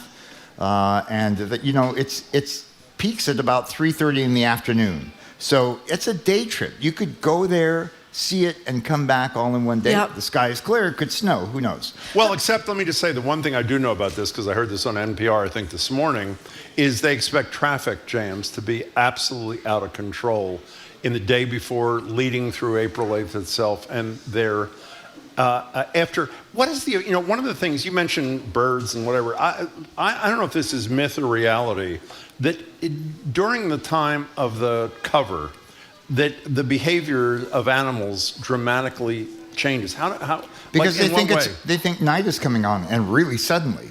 Now around here, I don't want to diminish what's happening around Boston. Okay. 93% of the sun's covered. It's still dangerous to look at. Don't look at it without the glasses. We'll get to that. Okay. But the light will dim. Remember last year when there were Canadian wildfires and everything? Yeah, of course. It'll have that sort of smoky, dim lit. The light takes a kind of silvery quality, and the shadows get really sharp. You can cross your fingers like a waffle and let the light shine through it and cast little crescents on the sidewalk or look through the trees or bring a colander out from inside your kitchen. It's fun to watch even if it's just a partial eclipse. Wait a second, you put a colander in front of your face? No. Just hold it and let the little holes cast little Yeah, but that's suns. not nearly as great as... I'm not saying it is, but what I'm saying is it's not nothing. Okay. Suppose it's cloudy. It still gets dark. It still gets dark. Okay. Yeah, I went to an eclipse. I went all the way to Antarctica to see an eclipse. 90% chance of having cloudy weather. It was cloudy, but boy, did it get dark. So you won't see that aurora corona they talked about, but you'll still pick up in the darkness. So Hiawatha Bray wrote with something I'd never thought about, is not only in the Globe, obviously the tech writer, not only do you have to worry about wearing some sort of glasses yourself, and by the way, in addition to the free ones we're doing here, you told us what's on Amazon that is your number one choice that's affordable. Didn't you tell us this a couple of weeks ago? Oh, this is or you sell them. Do you sell them? Yeah, we sell them at skyandtelescope.org. I just go there and you can purchase. Yeah, and you get them in time, in 2 weeks? Probably. Oh, well, that's not a hell of an endorsement. Well, look, they're available everywhere, not just from Nova and Sky and Telescope. You can go to a hardware store and get them. It is still 2 weeks. So what do you do to a camera? So the camera, like your eyes, needs protection, especially if you're looking at the partial phases. Now, I have to emphasize, if you're lucky enough to get where totality is going to be, during totality, it's only as bright as the full moon. So you can take the glasses off and go, wow. But all the partial phases, for your camera, in addition, you need a filter in front of the lens of the camera. And so there's a great, there are many apps, but one is called Solar Snap. It's a combination of a downloadable app, which is free, and then it comes with a little kit. It's a little Velcro filter that you can put over the front of your lens. I should have thought to bring it today. Go ahead. There I am. And how much does that cost for those? $15-20. That's quite a deal. By the way, can we show a picture of the former and he hopes a future president of the United States doing? Yeah, this is. People think this is like an SNL. What are you applauding for? Him looking at the sun or whatever? Okay, fine. You can seriously hurt your eyes. You can. I mean, he literally went out on a balcony at the White House, for those who don't recall, and is staring up at an eclipse. It's just unbelievable. And this was in 2017. We had a sort of preview of what's coming up. It also across the U.S. And there were some cases, documented cases, of people having their eyesight injured by looking at the sun. Now, I have to say that your eyes are pretty good at reacting to the sun and causing you to look away. Yeah. Normal people would look away. The kinds of people who... I'll just leave it at that. The kinds of people who get damage, right, are intent on looking up and keeping their eyes open. Okay. All right, so that's a conscious act. Okay, so we're casual observers of what happened in the sky. You're the professional. Do you still get wowed when something like this happens? Oh, it never gets old, Jim. I mean, what does it feel like to you when you're seeing something like this? You know, there are two kinds of people. There are some who want to like kind of go all by themselves and just soak in the aura and the cosmic convergence and all that. And then there's another group of people that just want to party, right? And I'm with the party crowd. I whoop, I holler, and it's so. You know, you see pictures, you see videos, and honestly, there is nothing that compares to seeing a total solar eclipse for real, because it's so multi-sensory. There's all this stuff going on all at once, and your brain is sort of challenged to take it all in. You describe it beautifully, by the way. You really add to the excitement. It's great. We have this saying in the eclipse chasing biz, that for those of you who have never seen totality and see it for the first time, the first 4 words out of your mouth are, "When's the next one?" Yeah. So I wonder if we can make it to like a rest stop in southern New Hampshire if we leave here at 2 o'clock. We call in sick. We lie. We just call in sick, and then we meet and we drive to New Hampshire. How many of these have you seen? This will be number 16. 16. Wow. 16. I think I've got about an hour in the shadow of the moon. So what do you, I mean, I'm sorry to obsess on this. What do you, like, lease a plane and you put 220 people on it? I'll tell you a story. In 2021, there was an annular eclipse, a ring of fire eclipse that could only be visible over southern Canada. And guess what? The Canadians locked the border and wouldn't let anybody in. So I went to Delta Airlines. That's pretty nasty. I chartered an A319, and me and 30 of my best friends flew over southern Canada to see it. They were just so afraid of the crowds? No, it was COVID. Oh, it was COVID. Oh, okay. It was a COVID lockdown. Okay, yes, they were afraid of the crowds, too. Yeah, because I was going to say that's pretty nasty not to let people in to see it. So how many people are expected up in southern New Hampshire? Like thousands? Well, so if you think about it, the people are drawn from the largest geographic area. You've got Boston, obviously, which is within 4 hours. New York, maybe, but they might go to Buffalo or you know. So I honestly don't think that northern New Hampshire and Vermont are going to be inundated. I really don't. Famous last words. Famous last words. I'll check back in with you afterward because I won't be here, and we'll see what the reality is. We got to take a break, but are we handing out these damn things? Until the eclipse. We're giving them out here at the Boston Public Library from 9 to 5. We're not giving them out today? Run out. We are.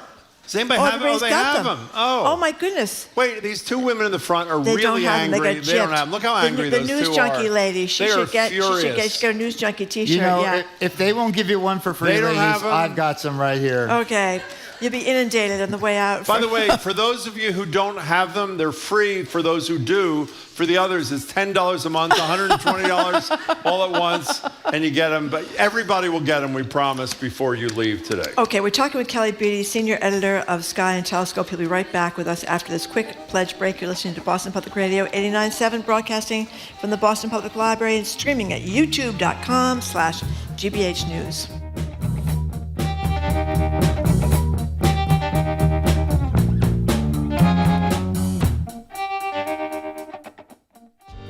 It's time to support Boston Public Radio on GBH.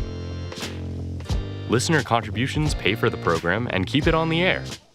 You don't have to give much to make a difference, but please make a difference by giving now at gbhnews.org or by calling 888-897-9424. Okay, we've got David from Boston, Fred from Salem, Bryn from Winchester. Thank you very much for taking the time to donate. Lisa from Ayr says, Jim and Margery help keep me sane. Really? Thank you for all your excellent reporting and managing to make me laugh, even during these full-on dumpster fire times we are living through. Cannot wait to add to my modest Smug Mug collection, too. Jim has all 4. He lines them up, smug, smugger, smuggiest, and then... I have a stash, actually, hidden. People don't know I do. You have a stash. I have one. I don't know how this happened. You have a stash, and I have shocking, one. Isn't it? But that's the situation. Wait, you have one of one mug? I have one of one mug. You don't have the other 2 mugs? I do not. Oh, my God. I don't know what happened. I got gypped. Well, I know what happened. Anyway, the number to call us is 888-897-9424 at gbhnews.org. This is the last day of the pledge drive. And if you want to get one of these smug mugs, who knows? I mean, there's only so many smuggy things we can. I don't know how long we can keep this. Can I tell you something? going. By the time of the next solar eclipse, how long did you say it was again? 20 years? 44. Whatever it is. It's a long time from now. Antiques Roadshow. Somebody's going to come on and say, I have these 4 mugs of these 2 people I never heard of. Are they worth anything? That's right. And people are going to say. You never know. They're going to say they're worth, like I'd say, $1.50 each. In any case, these are great. I have to say, they are the most popular item, at least on our show during Pledge. And you get it, $10, $120 all at once, if that's your cup of tea, so to speak. 888-897-9424, gbhnews.org.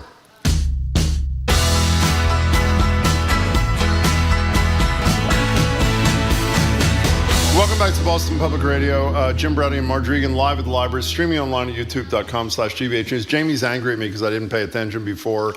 You have to walk to the desk in the back where our coworkers are, and they hand you one of these babies or whatever, these things. We're talking to Kelly Beatty of Sky and Telescope. So, Kelly, Jim is always talking about seeing the northern lights. I've talked to him a million times. I haven't yet. To see them. But there's something else that I had never heard of, a geomagnetic storm. Tell us about these. Yeah, they're kind of the same. So the sun is constantly active. It's a highly magnetic, very hot body. We don't want to visit there, in person. And every once in a while, it explodes and sends material out in space like a shock wave. And when that shock wave hits the Earth, most of it is deflected around our magnetic field, thankfully. But some of it gets in, and so it can cause disruption of GPS systems or electrical grids at high latitude, and it can cause auroras. So these geomagnetic storms happen on a 1 to 5 scale by the NOAA. They categorize. This one, we had one the other night, it was a 4 out of 5. It was a big deal. Where? Well, it wasn't around here. We were cloudy that night, so nobody got to see auroras, unfortunately. So when you look up in the skies, all different colors like the northern lights. Oh, yeah. And so those colors are telling you what's being attacked in the atmosphere. It is literally the sun attacking our atmosphere. I think it's so cool. And so these electrons from the sun, they interact with nitrogen and oxygen and cause those atoms to glow. And that's what we see as different colors. Jim has never seen it, to his everlasting regret, but he will someday. Well, you have said to me, I want to get this clear. I know I ask you this almost every time you're on. I know you're sick of it, but live with it. Here, you told me that if I went with you, that the odds of me seeing the northern lights, the aurora, is what? Right. Sky and Telescope's tours to Iceland. Okay. 10 for 10. No, is that really true? 10 for 10. And listen, I need to emphasize, the sun goes through an 11-year cycle of activity. Sometimes it's quiet, sometimes it's real busy. Right now it's real busy. This is the peak year. If you've ever wanted, any of you listening, if you've ever wanted to go someplace to see the aurora, Alaska, Scandinavia, Iceland, this would be the year to do it. And so the closest place for us and the cheapest is Iceland. Or you could go to southern Canada, yes. Really? Like where in southern Canada? As far up as you want to go. The thing is that they tend to be... What's the least I could go into Canada? I mean, Jim obviously likes not Montreal. Well, but I assume north of Montreal, right? Yeah, I'd go to Holton, Maine. You could go there. Wherever the hell that is. Well, that's northern, as far up really as you northern can... Maine? Really northern. So how many... Wait, let's stay with this for a minute, because I have to say, I've only seen video. I've never seen anything more spectacular on video than Northern Lights. Yeah. What's it? I mean, what is it? How does Here's that the feel? weird thing, Jim. Your eye at night can't see color. What does that mean? The rods, our night vision, where we get adapted to the dark, is a black and white system. And so for a lot of people, especially around here in New England, if there's an aurora going on low on the horizon, you won't see those riotous reds and greens and stuff. You'll see shades of gray, but it will be clouds that are undulating and pulsing, and so something weird is going on. The aurora has to be really strong in order to be bright enough to trigger the color response in your eye. So what you can do is you can just hold your phone up and say, oh, the phone is showing you all the colors, and you can see it that way. But to the eye, a lot of times there's no color involved. Which is why you have to travel to one of these locations where it's going to be as strong theoretically as you're suggesting. Exactly. Talking to Kelly Beatty from Sky and Telescope magazine. Okay, Kelly Beatty, there was a story 10 for 10. About this this iron rocks falling out of space. I guess into somebody's backyard in Sweden, and there was a big fight about, does the owner of the land own it, or is it the astronomers or geologists, whatever they were, that came and found it. But I wondered, it's pretty big, 30 pounds. Oh, it's not very big at all. It's not? I think it's because it's solid iron. So imagine a cannonball, right, is going to be very heavy. It's not that big an object. But if it hit you on the head, you'd be in real trouble. Yeah, for sure. So I wonder, do we know if you can hear these things coming, or so you can get out of the way just in case, or what's the deal there? No. No, you can't hear them. You can't hear them coming. You can see them coming if they're coming in at night, and that was the situation here. In that the flames. It basically creates a meteor, a fireball in the sky, and if enough cameras record it, you can triangulate to where it's going to fall. That story just came out. That actually happened back in 2020, but just in late January, there was an asteroid very close to the Earth that was discovered still in space by telescopes, and they predicted that it would fall over Europe at night, and NASA made a prediction it's going to fall just to the west of Berlin. Cameras tracked it coming in. They knew it was coming. They saw it coming in. It created a fireball. And then days later, they recovered pieces of it on the ground. So it wasn't an iron one like this one in the story. But we can now, we've reached the point that meteorites, which are essentially chunks of asteroid that have fallen to Earth, we can find them before they actually hit. Do they ever hit anybody on the head? There's a celebrated case from the 1950s where an asteroid, a meteorite, fell through a house in Alabama and hit a woman who was reclining on her couch, hit her on the hip, and left a nasty bruise. Well, that's not as bad as I would think. So what they had causes... the house was cushioned destroyed. the fall. No, the house cushioned the fall. Okay, so what causes some meteorite, the proper terminology? Yes. What causes some not to disintegrate when they go through the atmosphere? They're big enough. Just size. They're big enough. So this one in Sweden was roughly the size of a beach ball. And so what happens is it comes in and the atmospheric pressure, the resistance, the drag causes tremendous forces. It can break apart, but by then, and you ask, can you hear them coming? By then, they're just falling at like if you drop something from a plane. So they're not traveling at 20 miles a second anymore. They're maybe doing 200 or 300 miles an hour, and they land with a really hard thud. How come there aren't more? There are more. We just don't know about them? Think about it. The Earth is 3/4 covered with water, and most of the rest is like inhabited. Meteorites are falling by the tons every day somewhere on the Earth. And sometimes you're lucky enough to see one. That's called a fall, a fall. You see a fall and you go and recover the meteorite. Most of the ones that are found have fallen long ago, and you just come across it. And they're usually pretty small. I mean, it's not like that movie with Leonardo DiCaprio where we're all going to get wiped out by the meteor. That's right. Okay. That's right. One of our listeners, a friend of mine, just texted me a photograph of Margery wearing the glasses, which is, put them back on. You really look incredible. She rocks. She rocks. I think you the really glasses. do in these things. All right. Can you put them on again? I have to stick them under my headphones. That's fine. We have time for this. Easy. Go ahead. Okay. Go ahead. Put the other one on. Just one last thing before you go. This meteor. This is you, by the way. Everybody's got their fashion look. This is totally you. Meteors fall in our backyard, but in the Sweden case, the judge said that the person that owned whose backyard a meteor fell in owned it, not the geologist who came and got it. Well, I do. I think the geologist should have been able to keep it and put it on display. It varies from country to country, Margery. Okay. And so in Sweden, they actually have this national. Go ahead. They have this national policy where you can do pretty much anything you want as a private citizen on private land. You can even camp on somebody's property without their permission.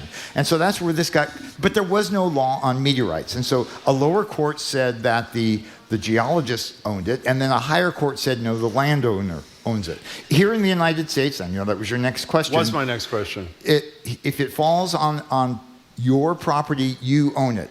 Doesn't matter who comes in. Okay, but if it falls on public land, on your government land than you do. Can I tell you, I don't care about that. What I care about is, I've got one so for if I had sale a here. house, if I had a house in Sweden, someone can come sleep in my house. Not in your house, but they can camp on your land. So they can sleep on my front yard. Yes. Yeah. That is ridiculous. Well, you know, we always What do complain you about think the of that? beaches. You know, people can't get to the beaches in Massachusetts Yeah. and Sweden. If there are any beaches in Sweden, I really don't know. Not every country's like that, Yeah. obviously. Yeah, Kelly, but- can you be honest for a second before you go? On a scale of 1 to 10, how ridiculous does Margery look in those glasses? Tell the truth. I think she looks very styling. Thank you very much. She is What do you how- think Thank out you very there? much. She will never make it off the set, however, without falling flat on Yeah. her face. Kelly Okay. Beatty, I am going to go with you one day, I promise. And you are great, and it's great to see you. Thanks so much. A pleasure always. Thank you very much. We've been talking with Kelly Beatty. He's got a great job. Senior editor at Sky and Pretty Telescope. good at He's it, going to be in too. Texas seeing wonderful Eclipse. Up next, we'll talk with Boston Globe business columnist Shirley Leung. We'll find out if she's an Eclipse watcher as well. You're listening to Boston Public Radio 89.7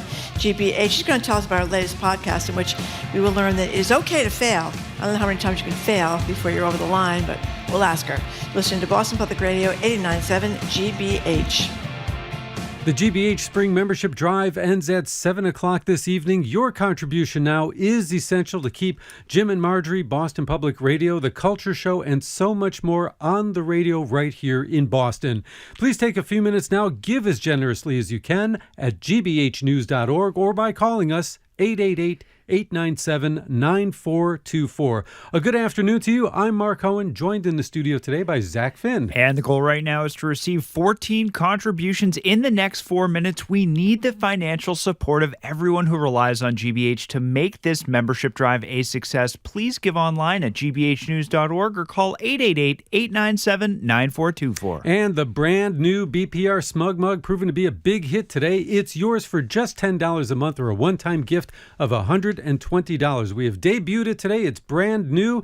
It's got a handsome picture of Jim and Margery. She doesn't have her glasses on, but she looks stunning all the same. And we've got the check boxes: verifiable, reliable, undeniable, and of course the GBH and Boston Public Radio logos. It's yours for $10 a month or a one-time gift of $120. We got a picture of it for you online if you want to check it out. Go to gbhnews.org to see it or give us a call, 888-897-9424. GBH's most important source of funding is listener contributions, and your donation is truly more important than ever. We know not everyone can give right now, but if you have the means, please make that contribution now. Your support will help us maintain our service to you at a time when it's really, truly needed most. gbhnews.org or 888-897-9424. You listen to GBH throughout the years, so why not spread your membership out the same way? Sign up as a sustaining member. What that is, you make a reoccurring monthly contribution from your bank account or your credit card.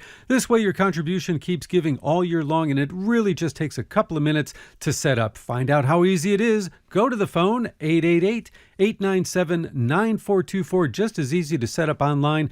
Look for the donate button at gbhnews.org. Support GBH and get the brand new Boston Public Radio Smug Mug. This is a limited last day offer here. Last day of the membership drive. Sign up as a sustaining member at $10 a month. Show you're a fan of BPR with the newest edition of the Smug Mug. Go online, gbhnews.org, or call 888-897-9424. All right, now down to 10 contributions to go. 10 contributions in the next couple of minutes. Help us round out the 12 o'clock hour in great shape. This is the last day of our spring membership drive. Every hour as we move towards the end of the drive is so important so that we can have the financial resources needed to bring you Jim and Margery, The Culture Show, Morning Edition, All Things Considered, our weekend programming, all the things you come to GBH for. Rely on listener support. And again, we're looking for just 10 more contributions to help us get through this hour in great shape. We're counting on you. Please do your part right now at 888-897-9424, online at gbhnews.org. And a big thank you to Mary Ellen in Quincy, who says, I love, 3 loves there, Margery and Jim, and listen most days, working on building my collection of Smug Mugs. Now, if you also want to work on your collection too, today is the day to act. You are running out of time, though. That deadline is coming up at 7 o'clock. But if you get that call started right now, you're going to add to that collection. 888-897 897-9424 or go online, gbhnews.org. Yeah, the Smug Mug is a big winner for us today. We're so happy about that. Add to your collection. This is, I think, the fourth iteration of the Smug Mugs that we've introduced, and they are a lot of fun. And you know what? The handle on that, you could stick your whole 4 fingers through it just the way I like it. So you can look at Jim or you can look at Margery comfortably, and it's so wonderful for that. $10 a month, we'll put it in your cupboard, or a one-time gift of $120. It is the new BPR Smug Mug, and it's yours when you call us at 888-897-9424, gbhnews.org. When you listen to GBH, you stand with the facts. You stand for clarity, and you stand for reason. Those are all great reasons to support BPR and GBH right now. Please become a sustaining member by calling 888-897-9424 or online, gbhnews.org. All right, great news. Just down to 5 more contributions will get us through the hour. 5 more contributions. We hope one of them is yours. Give us a call at 888-897-9424, gbhnews.org. It is the last day of our spring membership drive. Now, you've probably been meaning to give. Maybe you had a hand on the phone, on the wallet, but there was a distraction. The time here is almost gone. It is not too late, however. Please take a couple of moments and get that call started, 888-897-9424. Go online, look for that donate button, gbhnews.org, and thank you. I'm Hannah Loss, BPR producer. And you and I are listening to 89.7 WGBH HD1 Boston online at gbhnews.org. GBH News with NPR. What matters to you?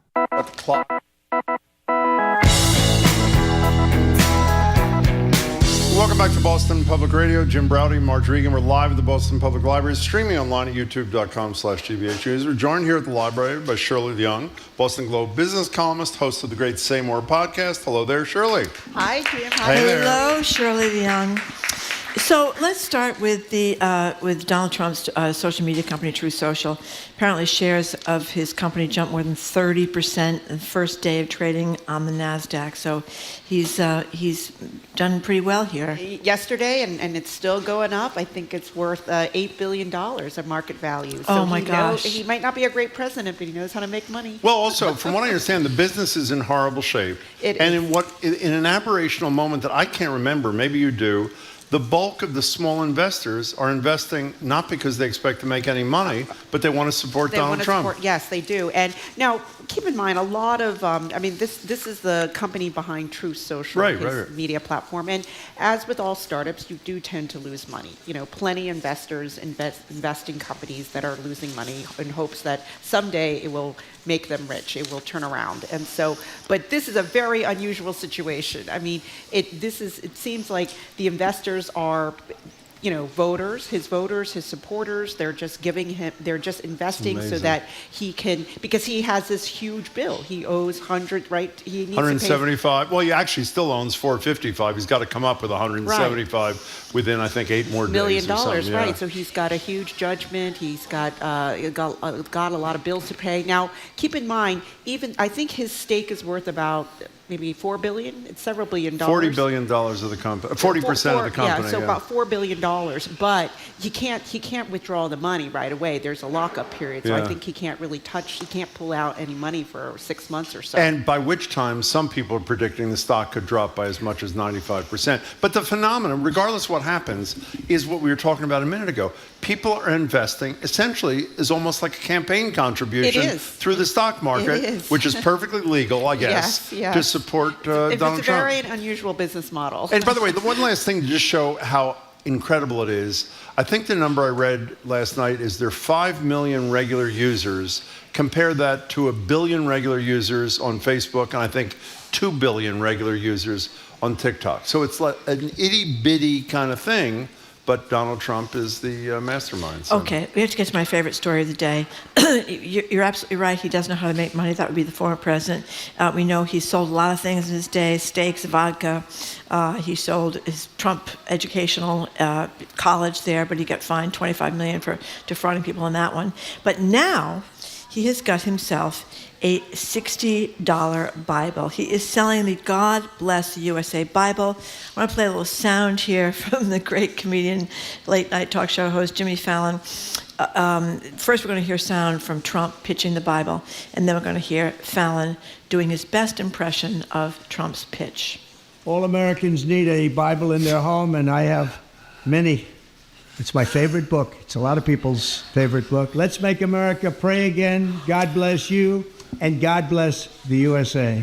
It's my favorite book. Right after Captain Underpants and the Cheesecake Factory menu.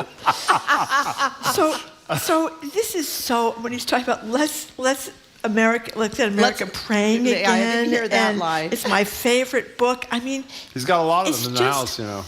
It's amazing to me. People fall for this. I'm very curious how many Bibles he sells. And notice when he decided to release it, right ahead of Easter, Holy Week. That's right. So he's compared himself to Christ, going through his passion. He has. Week. 2 days ago, he retweeted a guy that was yeah. talking about how he thought it was kind of a coincidence that Donald Trump would be going through his trials and passions the same week that Christ went through his trials and passions 2,000 years ago. Wow. Yeah. But I'm telling you, he knows how to make a buck. And you forgot to mention the gold sneakers. The gold sneakers, that's right. $399, that's right. Sneakers, Can we this is so unbelievable. Can we just play, you can stop, we don't need to hear Fallon again, even though he's funny.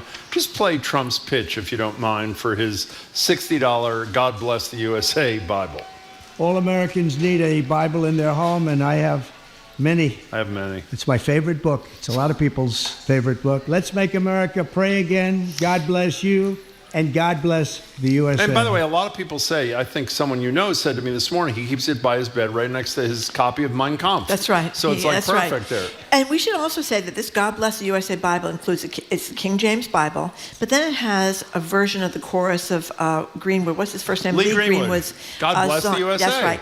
And copies of the Constitution, the American Constitution, the Bill of Rights, the Declaration of Independence, and the Pledge of Allegiance. So it's kind of a mixing of the Bible with Americans' political documents. So that's what you get for $60. Yeah. I mean, it's just crazy. Wow. And I'm sure that we'll find out that like his Truth Social, sales of the Bible are going right through the roof, although the sneakers didn't do that well. They might have been too expensive. He only had 1,000 of them or something. He sold them out like on day one. Oh, he did? Okay. They just didn't I thought they didn't do that well. And by the way, you have to give him credit. The fact that a person who's been found to be a rapist is able to sell $60 Bibles is really quite an impressive. Well, no one believes it, Jim. Apparently it's not. On his team. Except the judge and everybody else. We're talking to Shirley Leung. You can get that Bible, $60, and you get the song or some such thing with it. So Northeastern, I don't even know what the unit of Northeastern is.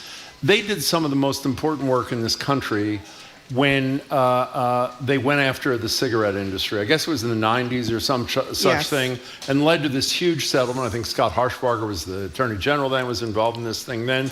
The same unit, the same people at Northeastern University have now targeted the gambling industry right down the street from us. What are they doing there, Shirley Leung? They are working with a member of Congress to come up with some more restrictions. I think this is Richard Daynard. Yes, it is. Yeah, who he's working with the law professor there who has been who sued Big Tobacco and won big, and in terms of getting a lot of restrictions and settlements. And so this time now, Richard Daynard and their group, they've been working on a class action suit. I think they filed against DraftKings late last year.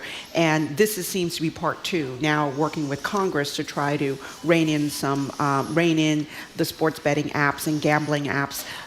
For example, restricting the ads. The sports betting ads, the online gaming ads are all the time, everywhere. Every sports game you watch, you seem like you see some kind of ad. Endless. DraftKings or FanDuel. And so they would put some restrictions on when you can run those ads.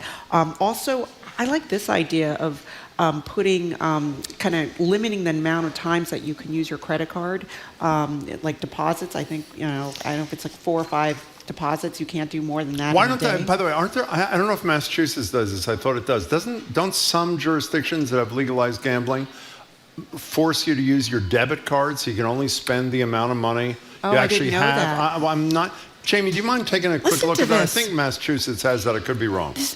Mark Gottlieb, who I guess is the executive director there at the Public Health Institute, he said no one could imagine that in 5.5 years from when we started this whole thing, people would be betting on every shot in a basketball game, or the speed of every pitch in a baseball game, or every serve in a tennis match.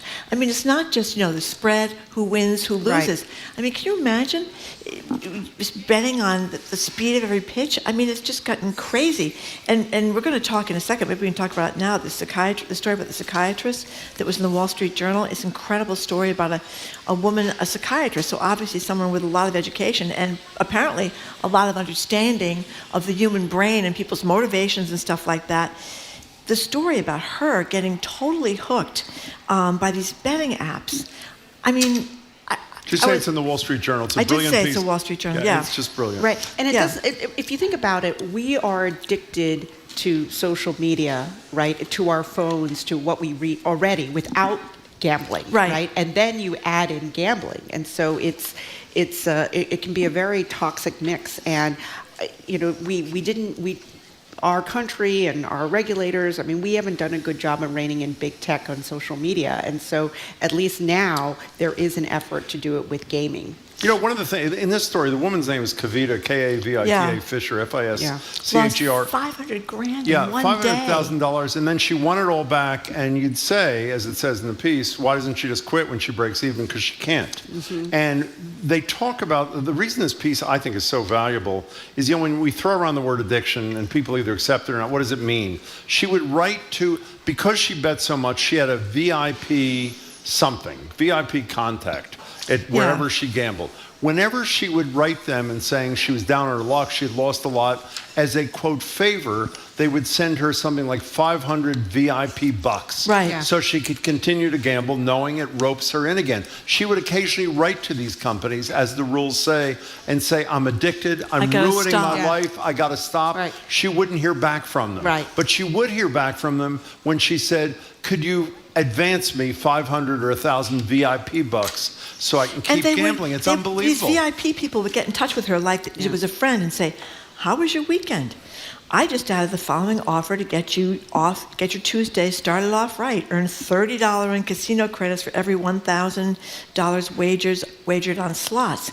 And that's what it was like. It was like you had this person dangling, if you were somebody watching your weight or something, or somebody with an alcohol problem, showing up with a bottle of Jack Daniels at your front door, or chocolate cake or something, And if you think about the casinos, the brick and mortars, I mean, they've used these techniques for a long time, right? And, they comp you hotel rooms, they comp you, food and drink. And so the same thing is happening online. The big difference is that you actually don't need to get in your car and travel somewhere and go to a casino. You can just do everything through your phone. So it's pretty She gets to be in a box at a Steelers game. That's not cheap, right? Jamie just checked this. Massachusetts sport betting regulations prohibit any account from being funded through credit cards. Debit cards is fine as the cash must be available to deposit. I didn't know that. That's a good thing. Having said that, I've told this story before, but I think it's worth telling again. It doesn't come to the level of Kavita Fisher.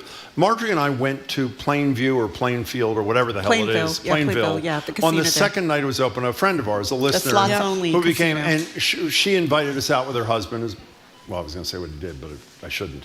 In any case, public employee. She invited us out, and Margery, being the reporter, I think you were at the Globe at this point. I'm not sure. There was I don't remember. There were slot machines, and then there was high stakes slot machines, and there was only one guy in the high stakes thing. Margery walked over him. And the reason she walked over to him, because we saw that he had a stack of $100 bills. And he was putting a $100 bill in the machine, and I'm not exaggerating. 1, 2, 3, lose. $100, 1, 2, 3, lose. $100. Margery's talking to him. What do? You remember what he did? He was a contractor, but he was unemployed. And I don't mean a company owner. I mean, I should have said he was a carpenter, construction guy. So maybe he's making $100,000, $150,000, but he's unemployed and he's shoving all this money into the machine. Wow. And I know this is not a useful conversation, but I'm going to engage in it for 30 seconds anyway. Of all the things that we have done in the state to raise money, I'm not crazy about the lottery either. Opening casinos, and by the way, my late great friend and yours, Margery, Chet Curtis, would go to a casino to eat and go to entertainment. Never gamble at all. If you can control yourself and do that, it's fine. Well, I want to ask Shirley this, because you talked about your family being big into going to casinos, right? That isn't all you said. You said that when you went on the first night to Encore, there were people from China who had flown here. Is that not correct? Yes, I don't know did. if that was. You wrote that in your. I think you wrote it in your column.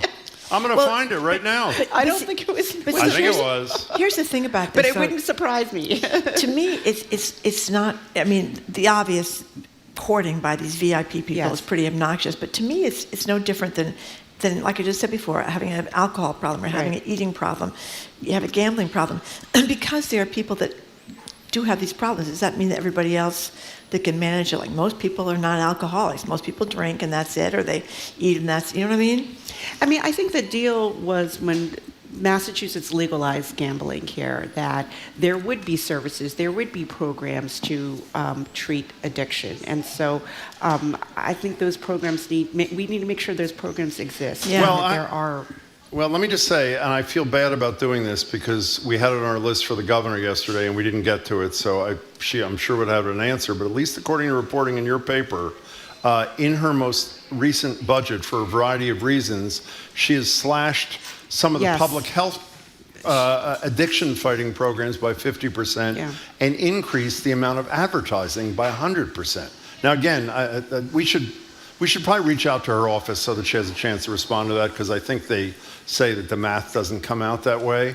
But it's a real problem. Funding, I mean, you know, Tom Birmingham, late Tom Birmingham, who was the Senate president for a while, every year campaigned with his members, fellow members, to ban any state funding for advertising. Because you see, you know, Rob Gronkowski or one of these stars in an ad, and particularly young people want to bet, want to do what Rob is doing, you know? Yeah. Okay, Shirley, we're almost out of time here, so I'm not going to be able to talk that much about Say More, the podcast, but it's about failure. I want to know, how many times can you fail before you think you have a problem, like the gambler?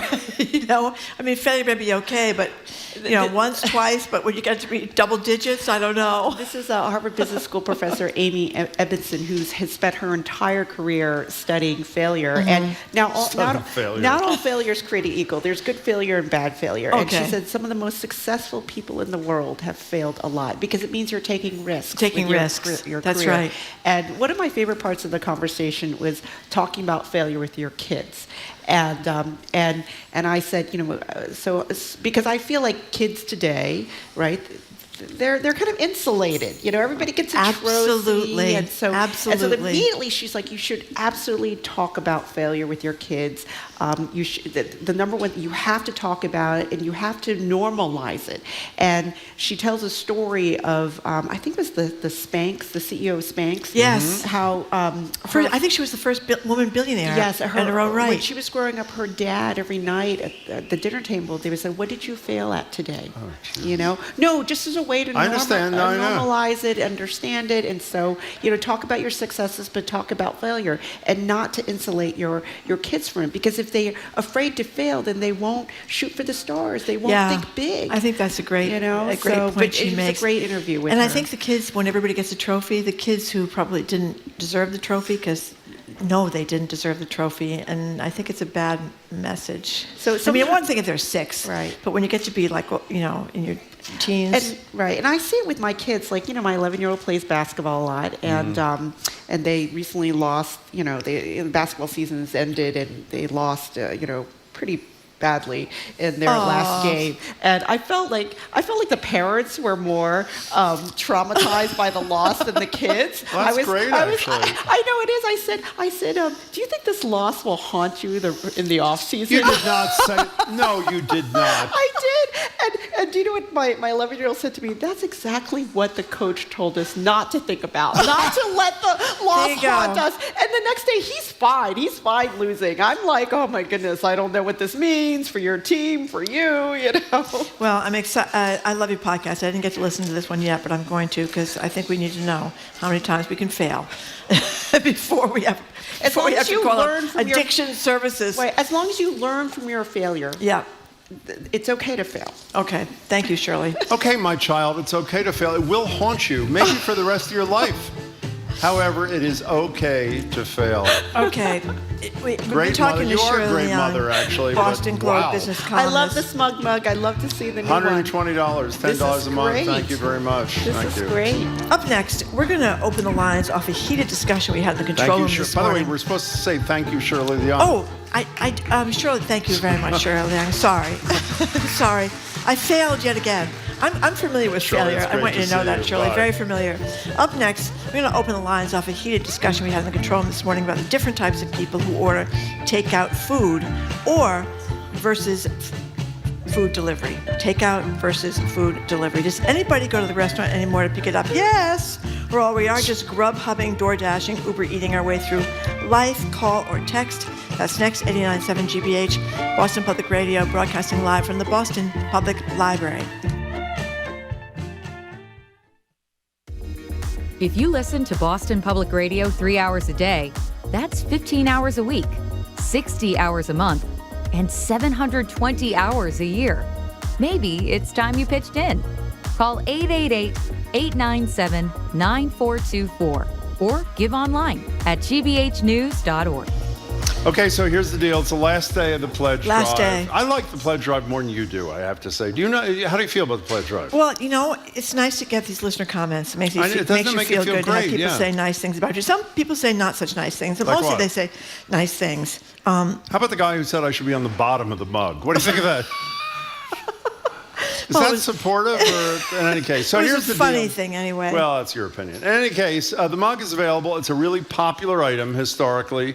This is the fourth mug in a series. That's right. Margery only has one of the one. three mugs, Yeah. which is hard to believe, but not really hard to believe. I think I have the best one. Which one was This that? one we had all our makeup on when Boston Boy, did we- Magazine did a we really story. looked good And we in were that all thing. dolled up. I had a black dress on. You had a jacket on. We had all the makeup going and the lighting. You know what they did? They photoshopped my stomach. Did you know that? It was really nice of them. In any case, you can get You know this. what's depressing though? What? Peter at the Lennox across the hall, he said, boy, he looked at the mug. He said, wow, how long ago was that, Margery? He's one of I the said, door Thank guys. You. He was Thank joking. you very much. He loves you, and he loves you. He Mhm. should, and he does. In any case, $10 a month, $120 all at once. gbhnews.org, 888-897-9424. It's very quick, and it is the last day. Can I talk about procrastination in a minute? This is the sixth and final day of the pledge. Yep.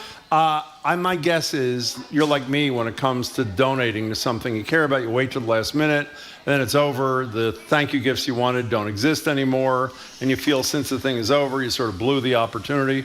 Today's the day to do it. Final day. Do it right now. It'll take you fewer or less than 5 minutes. Less than 5 minutes. Less than 5 minutes, and you're going to feel really good because you are supporting something that you've decided to make a part of your life by definition, or you wouldn't be hearing what I'm saying. So whatever amount, you don't want the mug, you can't afford the mug, whatever amount moves you, 888-897-9424, gbhnews.org. Okay, the mug under discussion has the GBH and BPR logos, black, 15 ounces, IMAX style mug. I guess that means What does that mean? big. That would be my guess. And it's a neat mug. I guess there's a soupçon of smugness There is. on the mug. Soupçon. Not as much as, it's not quite as smuggy as some of the Oh, I previous think it ones is, have been, actually. but it's not bad. I mean, you look smug in a lot of pictures, Jim, just not quite as You know smug. what I look like? I look like I was disinterred with this photograph.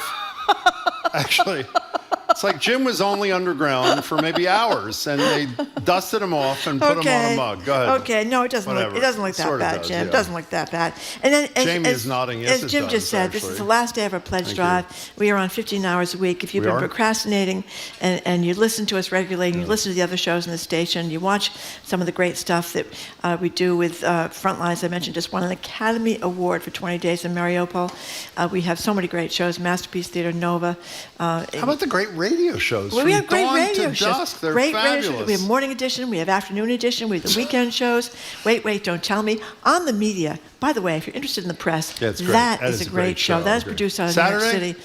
Saturday morning at 10 o'clock. Yeah, yes, it's and I great. think it's repeated, I think. But it's Saturday morning at 10 o'clock. It's a great show to wash the breakfast dishes by. Anyway, 888-897-9424 is the number to call, or you can give it securely online at gbhnews.org. We appreciate how much or how anything, how little. I mean, if you can only have a few bucks, we'll take that too. We're not proud.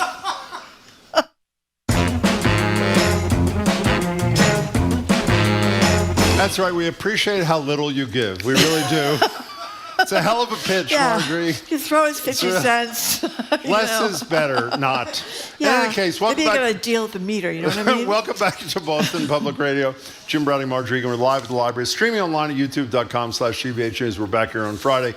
By many accounts, we are not living in America's golden age. We talk about it every day. Backsliding on civil rights, democracy, you name it. But for the remainder of the show, we're going to talk about one area we are excelling at, according to the Wall Street Journal. We have entered the golden age of takeout. Takeout and food delivery has become so desirable that people are increasingly having food from outside their hotels, if they're staying in a hotel, delivered to the hotel, not room service, but by McDonald's, whatever restaurant they want. So the lines are open, 877-301-8970. We want to know what role takeout and delivery, particularly delivery, plays in your life. Are you doing this not just at hotels, but at your house? You probably started during the pandemic. And a separate but equally intriguing side issue, Margery, if you do order food to go, do you watch for the delivery driver through your apartment peephole to snatch it the moment it arrives, or do you let that McDonald's McFlurry melt in the hall? And how about tips, by the way? Do you tip, and how much do you tip a delivery person? Have we lost the joy of going to pick up food ourselves? Margery goes, I have delivery. Sitting in the passenger seat, listen to this, with a hot cardboard pizza box warming our thighs. Now, that was Jamie who described that this morning. Let me read that again. Wow. Jamie said in our morning meeting, there is nothing quite like, is this true or is this not true? Okay, it's true. Sitting in the passenger seat, let me read it slowly, with a hot cardboard pizza box warming our thighs. Kind of like a Q-tip level euphoria. 877-301-8970. We want to know, let's narrow it to takeout for the moment. Delivery, I mean. What role does delivery play in your life? Now, you do not get delivery. You go get the thing. Well, Why if it's food, because I live close. I live close to a lot of restaurants. So do I. And so it's just easy for me to even walk to a couple or just go down and get it and bring it home, rather than having it delivered. Because most of the time when I've got delivery, it's not that hot, and then I have to reheat it. I just rather get it really hot. That's why. But I do get a lot of things delivered. I mean, I must admit. Like what? I get a lot of stuff delivered from Amazon. No, we're talking about food. We're talking about food here. Yeah, but food I don't get very much delivered. Although I'm in a second and third floor of a two-family. People downstairs, man, all day long. Big time. Breakfast, lunch, dinner. Breakfast, lunch, What's dinner. the number one food? Even though it is, I read this morning on Grubhub, it is the single most delivered food in their business, and I would argue it's the last food you should ever have delivered to your house. What would that be, Margery? I don't know. What was French fries. Oh, French fries. You ever had a French fry an hour after they cooked it? Yeah. I don't think so. And they all say pickles are huge. And the problem with pickles, even though I love a good pickle, is you have it on a sandwich that's delivered. Sandwiches, look at your face, all soggy and whatever when it gets there. So we want to know, again, what the role, if you want to talk about takeout, that's fine. But I'm particularly interested in delivery and why Margery avoids it and I thrive on it. By the way, let me just tell you something.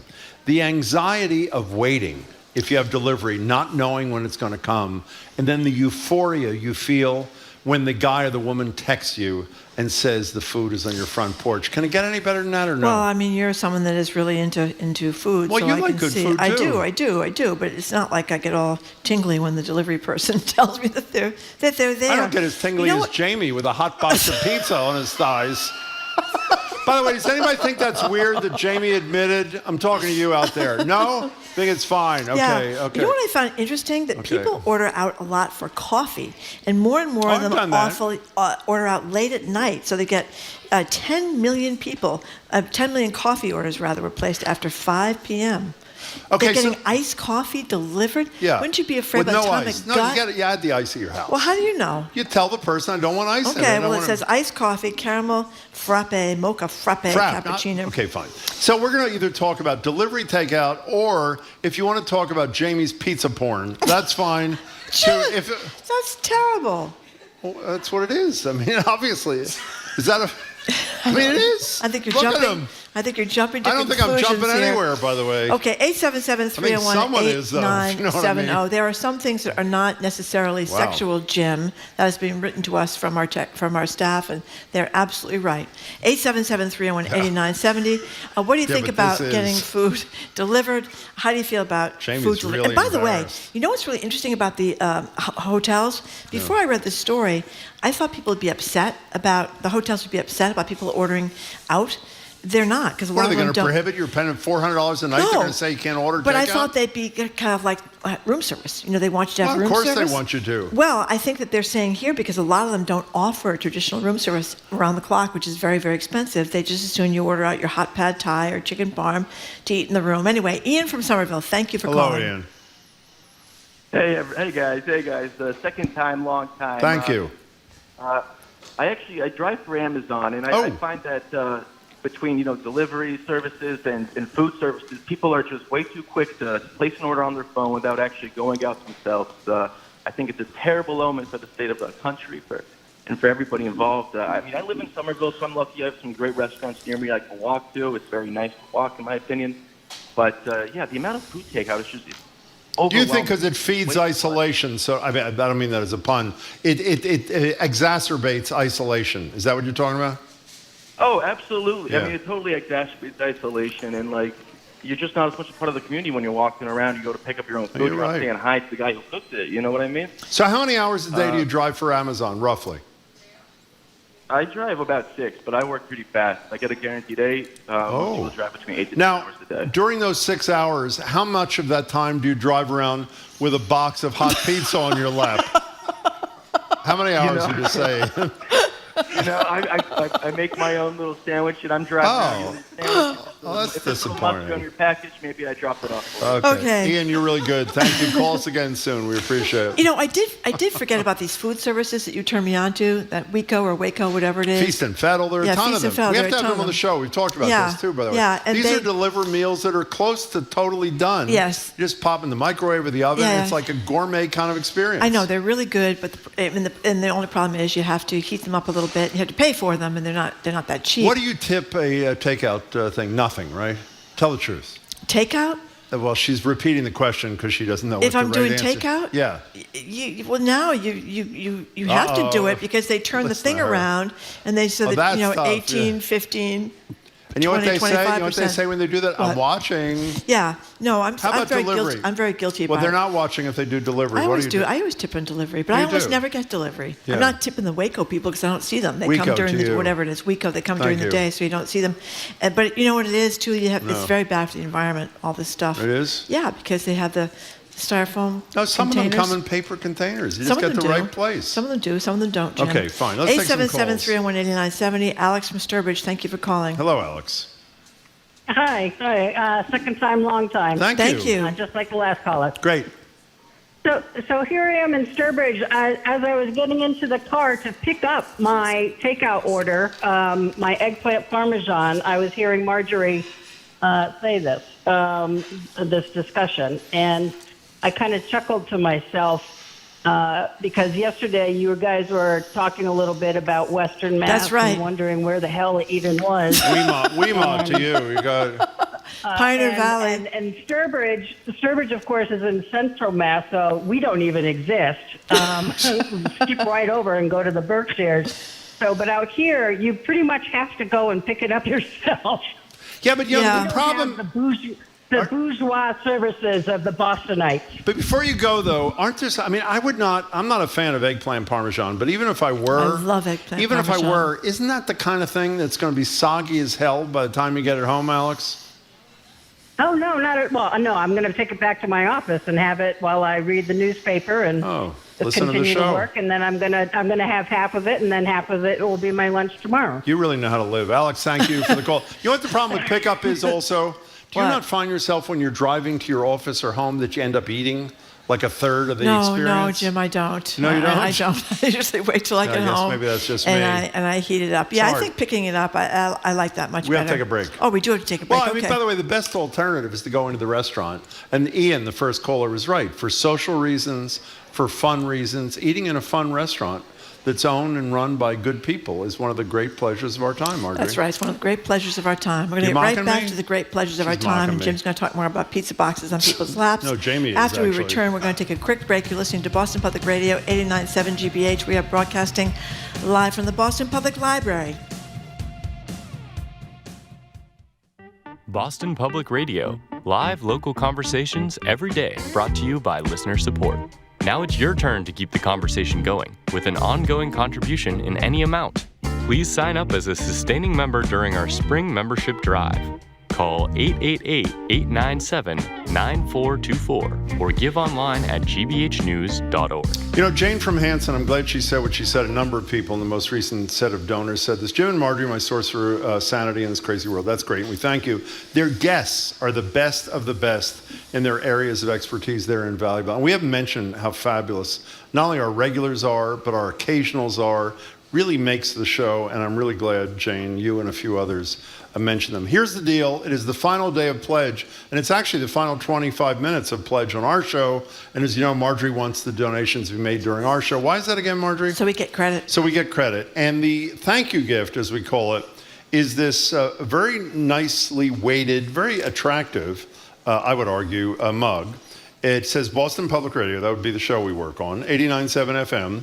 A lovely picture of Margery. And there's a debate as to how smug the smugicity on me is. And I think it's not as smug as the smuggest, but it's up there. But then it has 3 boxes which are checked, which say verifiable. Are we verifiable? I think, well... I don't think so. Reliable? Okay. We're reliable. I think we're reliable. We show up, and undeniable. Undeniable. That's we are that. That's right. Okay. Those are the checks. $10 a month, $120 all at once. Last day for the drive. Last opportunity to get the mugs, meaning today. And you go to 888-897-9424, gbhnews.org. Lynn from Swampscott says, love Jim and Margery, their guests. Jared Bowen, his culture show. Moth Radio Hour on Sunday. Rick Steves was a show on Sunday afternoon, too. Milk Street, which is a great cooking show with Christopher Kimball. It's all wonderful. I'm already a monthly sustainer, says Lynn, but I've wanted a smug mug forever. Elizabeth from Plymouth. I'm a long-time listener back to Jim's virility pill days. I did not hold That's our previous pills. Radio station when Jim did indeed. I did not. Virility pills. I did not. Yeah, he did. His head got even bigger than it already was. That wasn't. Excuse me? Your head. Exactly. Like, you know, Barry Bonds, you know, the people that do those kinds of things. Okay, let's move on. Thank you. Anyway, and this person said, I'd much rather donate and receive my annual smug mug than have to think about that. That would be Jim and his virility pills. I love Jim and Margery, especially Am I the A-hole segment, says Tomorrow. Isabel from Winchester. I also have Boston NPR on almost all day long. And Robert from Seekonk, donating a bit extra on top of my sustainer just for Margery. Thank you, Robert from Seekonk. That must be because it's near Fall River where I grew up. Mm-hmm. And he listens daily or watches on Tuesday, Wednesday, and Friday. Hello, Robert from Seekonk. Streaming, that's right. Yep. So anyway, we greatly appreciate all the people that have donated. We'll get to some more in a second. Linda loves Henry Santoro's puns. He's our newsman. Boy, he is the king of the pun. He's the king of the pun. Prince They're of the pun. Riot. Anyway, 888-897-9424, gbhnews.org.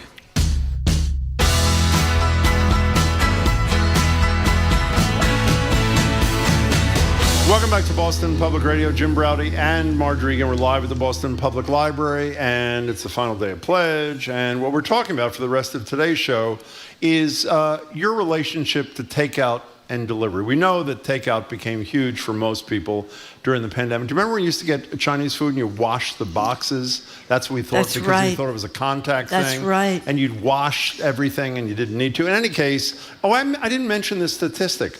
Do you know that the gross amount, this is either according to DoorDash or Grubhub, of delivery orders is double what it was at the height of the pandemic? Isn't that totally counterintuitive? I think people get into the habit of doing it. They just kept doing it. And then Listen some. to this text. I work for Uber Eats, DoorDash, Grubhub. The pay has gone down from an average of $30 an hour in 2021 to $20 an hour due to the apps charging not only the restaurants 30%, which they pass on to the customer, but also not charging the customer a base fee, which they did not used to do. Add in the driver and fee and tip, it's exorbitant. So that's what they say. Here we have on the phone right now, Vincent from Stoughton is a DoorDasher Oh my himself. goodness! Thank you for Welcome calling. to the show, Vincent. So what do we not know that we should about what you do? Tip. Please tip. Always tip. Yeah. What percentage of people tip? I would say probably about 65, 70%. Oh, I'm shocked, that's pretty actually. good. That's pretty good. What kind of how do you feel about the work? Well, I'm doing it because I'm between jobs right now. Yeah. So I'm getting instant cash, and it's helping. Mm-hmm. And, you know, mostly like 95% of the people are very nice. And what about the other 5? Well, one actually called in the other day to Dash and said that I was late and I brought the wrong food. And was that true? No, and the company verified it because everything's on the app. So I had to actually submit a letter to the company. Oh, God. Explaining my side of the story. Yeah, because that actually, if you have one of those again, you are deactivated. Oh, that is horrible. Yeah, the person just wanted free food. Oh, if you complain, they compensate you by comping the meal? Is that the notion? That's horrible. Oh, yeah. So what are you going to do to to screw that person, Vincent? Exactly. A little nervous there, Vincent, aren't you? Hey, Vincent, thank you. Go ahead. I'm sorry. There was a fantasy.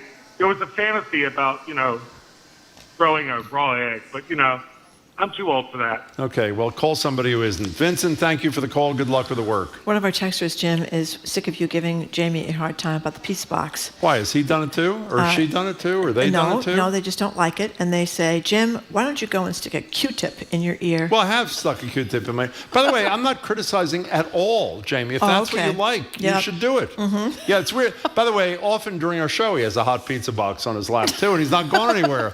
That's true, isn't it? It's Jamie right over there with a hot pizza box. Somebody who donated yesterday is complaining. They donated because their donation was double, but they would have rather have the smug mug than the hat. Well, that's the way it is, okay? Get over it. Next pledge, we'll maybe have a fifth one. Actually, that is very sad. Wait, why don't you give a little bit more money, by the way, and you can have a smug mug. Alexa is texting from the library. Why don't you see if you can see Alexa there? Where are you, Alexa? Alexa, raise your hand. Oh, there Alexa's right there. Okay. What does she say? She wants to know which we prefer, third-party delivery app, e.g. Uber Eats, DoorDash, or delivery directly from the restaurant through their apps. Do you think this has an effect on the quality of the food? Well, it's not just the quality of food. I want to say, and I don't want to upset the DoorDasher who was just kind enough to call, but Corby Kummer, who's our guide on all things food, says it is far better for the restaurant, particularly small independent restaurants, if you order directly through them and they process the delivery rather than going through a third party. The restaurant, and that's what the person that is a DoorDash deliverer. You also know that when you order through these apps, generally, not only are you paying extra fees, but generally, if you look on the menu of the restaurant and something's $17, it's generally $19 or $19.50. But lots of times you can't order without going through one of these apps. I know that. I mean, I've tried that. We can go like you do. Yeah, you can go pick it up. But if a lot of them have a monopoly or something on these restaurants, which is pretty terrible. Let's go to Liz in Dorchester. Thank you for calling. Hey, Liz. Hi. I'm also another second time, long time. Wow, what a day. Hello, Liz. Nice to have you. Hi. Hi. Thank you. Yeah. So we're, as parents of young kids, we don't do too much delivery or, it gets costly. So we pick up. But the thing I wanted to raise is that the other day I was actually driving by the Copley Library, and when I got further down in Boylston, there were like maybe 3 rows of cars parked in front of restaurants, like probably for pickup, and it creates such a crazy traffic situation. So that was the thing I wanted to mention, is that I think all the door dashing and stuff, I don't know what the solution is, but it just makes what is already crazy traffic in Boston feel even more unmanageable in some places. I think that's an apt observation. I've seen it myself. That's an interesting point. Liz, thank you for your second call. We really appreciate it. Dave in New Hampshire is with Jamie on the warm pizza box. He is? What does he say? He says Jamie is right about the pizza box. The smell of cheese and pepperoni filling the car doesn't hurt either. Yeah. That is one of the great things about having the pizza box in the car, is you can smell the pizza on the way. By the way, did you see what the other texter just said? What? Is that a warm pizza box in your lap, or are you glad to see me? Have you ever seen? Thank you very much. We have to take a break, Margery. We have to take a break, but we're right back discussing a little bit more about the one of these great dilemmas in America today. Do you get delivery? Do you pick it up at the restaurant? How much do you tip the DoorDash or the Grubhub person? Do you wish you could just go through the restaurant? 877-301-8970. We're broadcasting live from the Boston Public Library.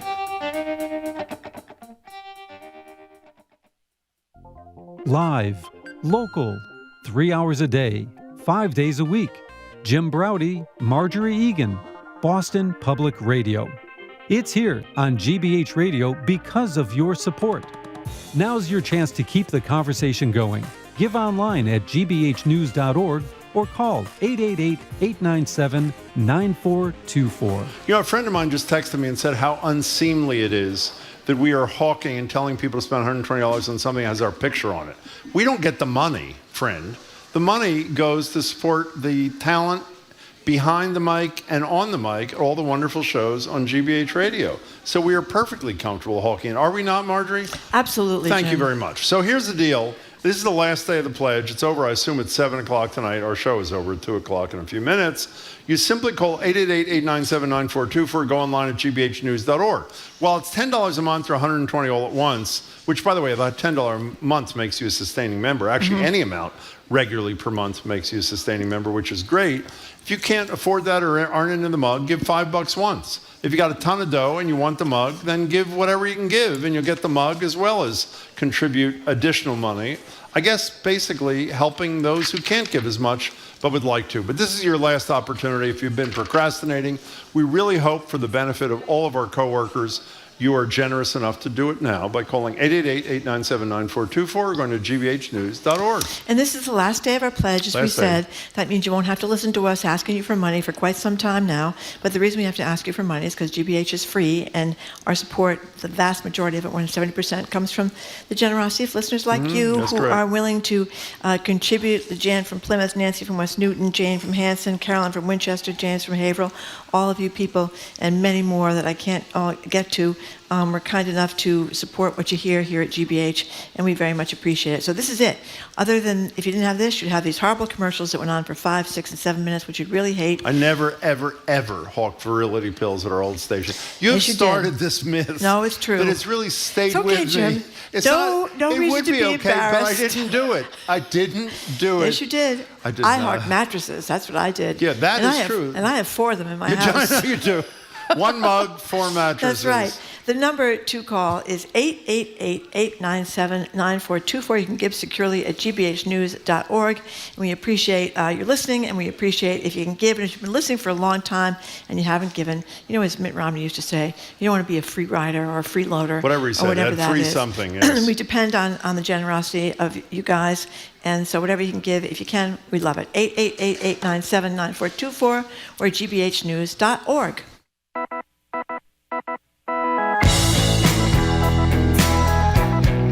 Welcome back to Boston Public Radio. Jim Braude and Margery Eagan. You can stream us at youtube.com/GBH News. We're back on Friday, and we are rounding the proverbial bend. What we're talking about is things like takeout and delivery. And by the way, one of the joys we have not mentioned, Margery's not as into delivery as I am. There are 2 things. What did you say to Peter when you were on speaker in my car this morning? You were home in your pajamas. Is That's that right. okay to say? That's right. Okay, I live, as I think I've told you, I live in a terry cloth robe, and I am not out in the world. You stay in your terry cloth robe, you stay in your pajamas, you go on an app, you order something, or preferably, as you said before, we answered the listener here, the person in the audience, you go to the restaurant's website and you order something, and it's delivered to your door. I mean, what kind of great luxury is that? It's great. Well, you don't care about it. No, though. not food. You don't take your pajamas off. You don't have to get dressed. That's stay true. there. That's true. But I don't like to get. I like to go out and get the food. You know, we're having a groundswell of people commenting on hot pizza boxes. What are they saying? Well, here's Caitlin from Clinton who says a hot pizza on the edge of burning your thighs, along with the smell of the pizza, is the absolute best feeling ever. That's Caitlin. Jamie's nodding in agreement. Yeah, a lot of people are into this pizza box thing. I want to say, and we just got a nice text from Irene Lee. What'd she say? Yeah, she said... May dumplings, Irene Lee. May dumplings. What'd she say? Oh, my God, now I can't... Oh, here it is. Irene Lee from May dumplings. I hear you talking about takeout and delivery. One thing I think is really important for consumers to know is that some delivery services charge a percentage commission and others charge flat rates. Irene Lee, by the way, is helping fellow small businesses as much as anybody around. She does great work. Why? You have a big fan here. What'd they say? She says, I need to stop giving you a hard time about selling the virility pills. She wants you to know it's okay. Oh, it's because her boyfriend bought them. Okay, Gina and Brewster, I never hawked them, but that was a joke, sort of. Gina, you've got a good story to tell. What's up, Gina? Oh, hi. Hi. It's Orca Mom. Oh, hi, Gina. Nice to talk to you. Go ahead. I know. Yeah, I don't know if it's a good story, and my doctors are going to be furious Go ahead. when they find out. But Too late. in January, I was very sick. I was dying, literally. Went to the emergency room at Mass General, where I spent 3 days in the hallway on a stretcher because they had 100 other people waiting for rooms. It was during their capacity crisis, they call it. Yeah. So forget food, forget anyone asking me if I even needed food. So I said, finally, I'm just going to use my Uber Eats, and I'm going to have Starbucks bring me some food right here. And everyone said, well, you can't do that. That's never been done. You're a patient. Are you crazy? And so I was hungry, so I called Uber Eats, and I said, meet me at the back doorway where people exit of the emergency room. I'll meet you there. I'll give you a huge tip. Just bring me some goddamn food. And they did. And I met them, and I walked right back through the emergency room to my stretcher, and everyone looked at me like, what did you just do? Well, you know what? It was the greatest hot chai and bacon Gouda sandwich I've ever eaten in my life. We can tell that in your voice. Gina, that was a wonderful story. We hope you're well. I didn't mean it was a great story you were in the emergency room. I meant it was a great story that you had stuff delivered to you in the emergency room. Gina, good health in the future, and thank you for the call. Lots of people are complaining about the environmental impact of takeout. Of pizza boxes? Well, of takeout in general. Well, pizza boxes you can recycle when you take the food part out, but a lot of things you can't. They try to fool you, and they have these triangles on them, but it's only 1 and 2 you can take in Massachusetts, at least. In Brookline, you can't take 3, 4, 5, 6, or 7. Is it okay as we close if I say what Jamie said I shouldn't say? About the pizza boxes? Yeah, here's the deal. Jamie, I feel we have to be honest about this. What we said, he says a hot pizza box on his thighs, and he liked it. What he failed to say is there was no pizza in the box. So it's just... So it wasn't even to have the... Oh, no. Okay. Whatever. We are done. We're done. For today. We are really done. Thank you very much for people looking down to the Boston Public Library. Really appreciate it. Thank you for listening to us today. I want to mention tomorrow we're going to be... Oh, I should say we can keep up with us 24/7, but we have our podcast. We have a 3-hour one and a short one. The short one is the one I would recommend.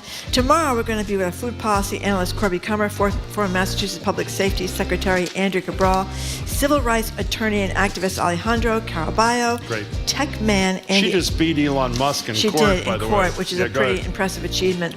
And Vulture podcast critic Nick Quab. He's going to talk about the best podcasts to listen to and the travails of the podcast industry. It's kind of struggling at the moment. We want to thank our crew: Zoe Matthews, Aidan Conley, Nicole Garcia, Hannah Loss, our engineer John the Claw Parker, our executive producer Jane Bologna. Special thanks to our BPL staff: Maddie Geyer, Patrick Lally, Sandra Lopez-Burke, Carly Cochran, Elizabeth Karen, and thanks to the folks at the Newsfeed Cafe and across the street at the Lenox Hotel. Stay tuned to the Culture Show. That's going to be right after us, right after the 2 o'clock news here on GBH 89.7. Anything more you'd like to add? Yeah, I'd like to say you only have a few hours left. Please, if you like what you hear, any time of day on this station with wonderful hosts, wonderful staff, wonderful producers, wonderful engineers, it's your opportunity to contribute to their work and to make sure it continues. So don't miss the opportunity. Last day, we really appreciate it. Hold up your glasses. Hold up your glasses. My glasses? Yes. Yeah.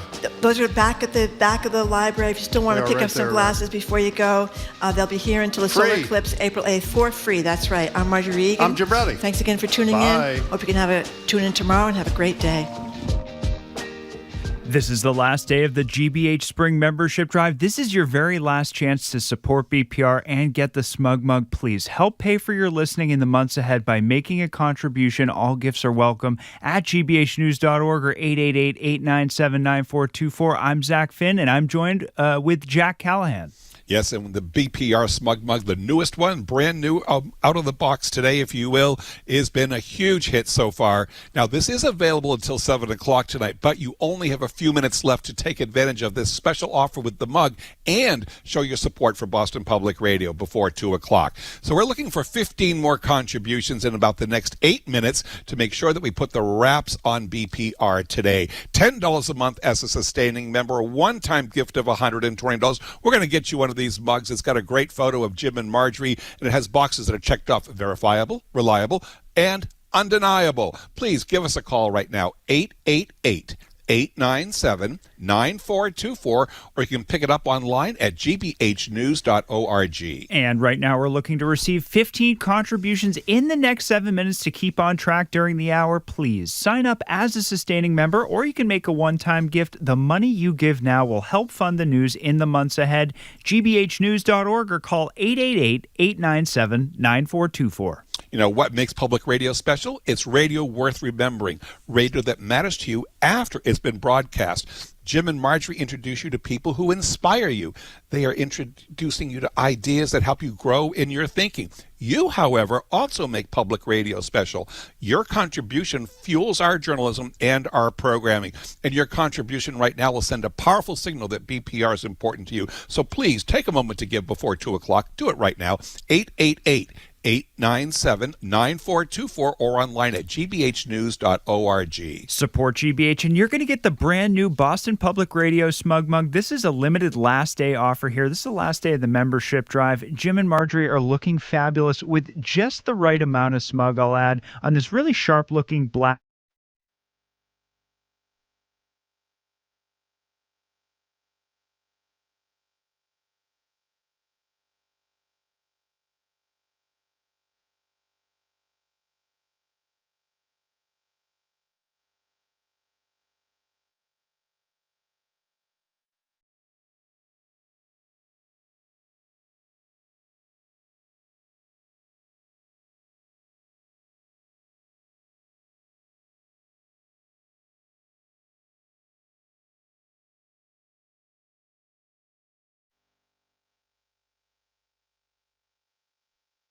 Tonight on GBH2, AI tools like ChatGPT seem to think, speak, and create like humans.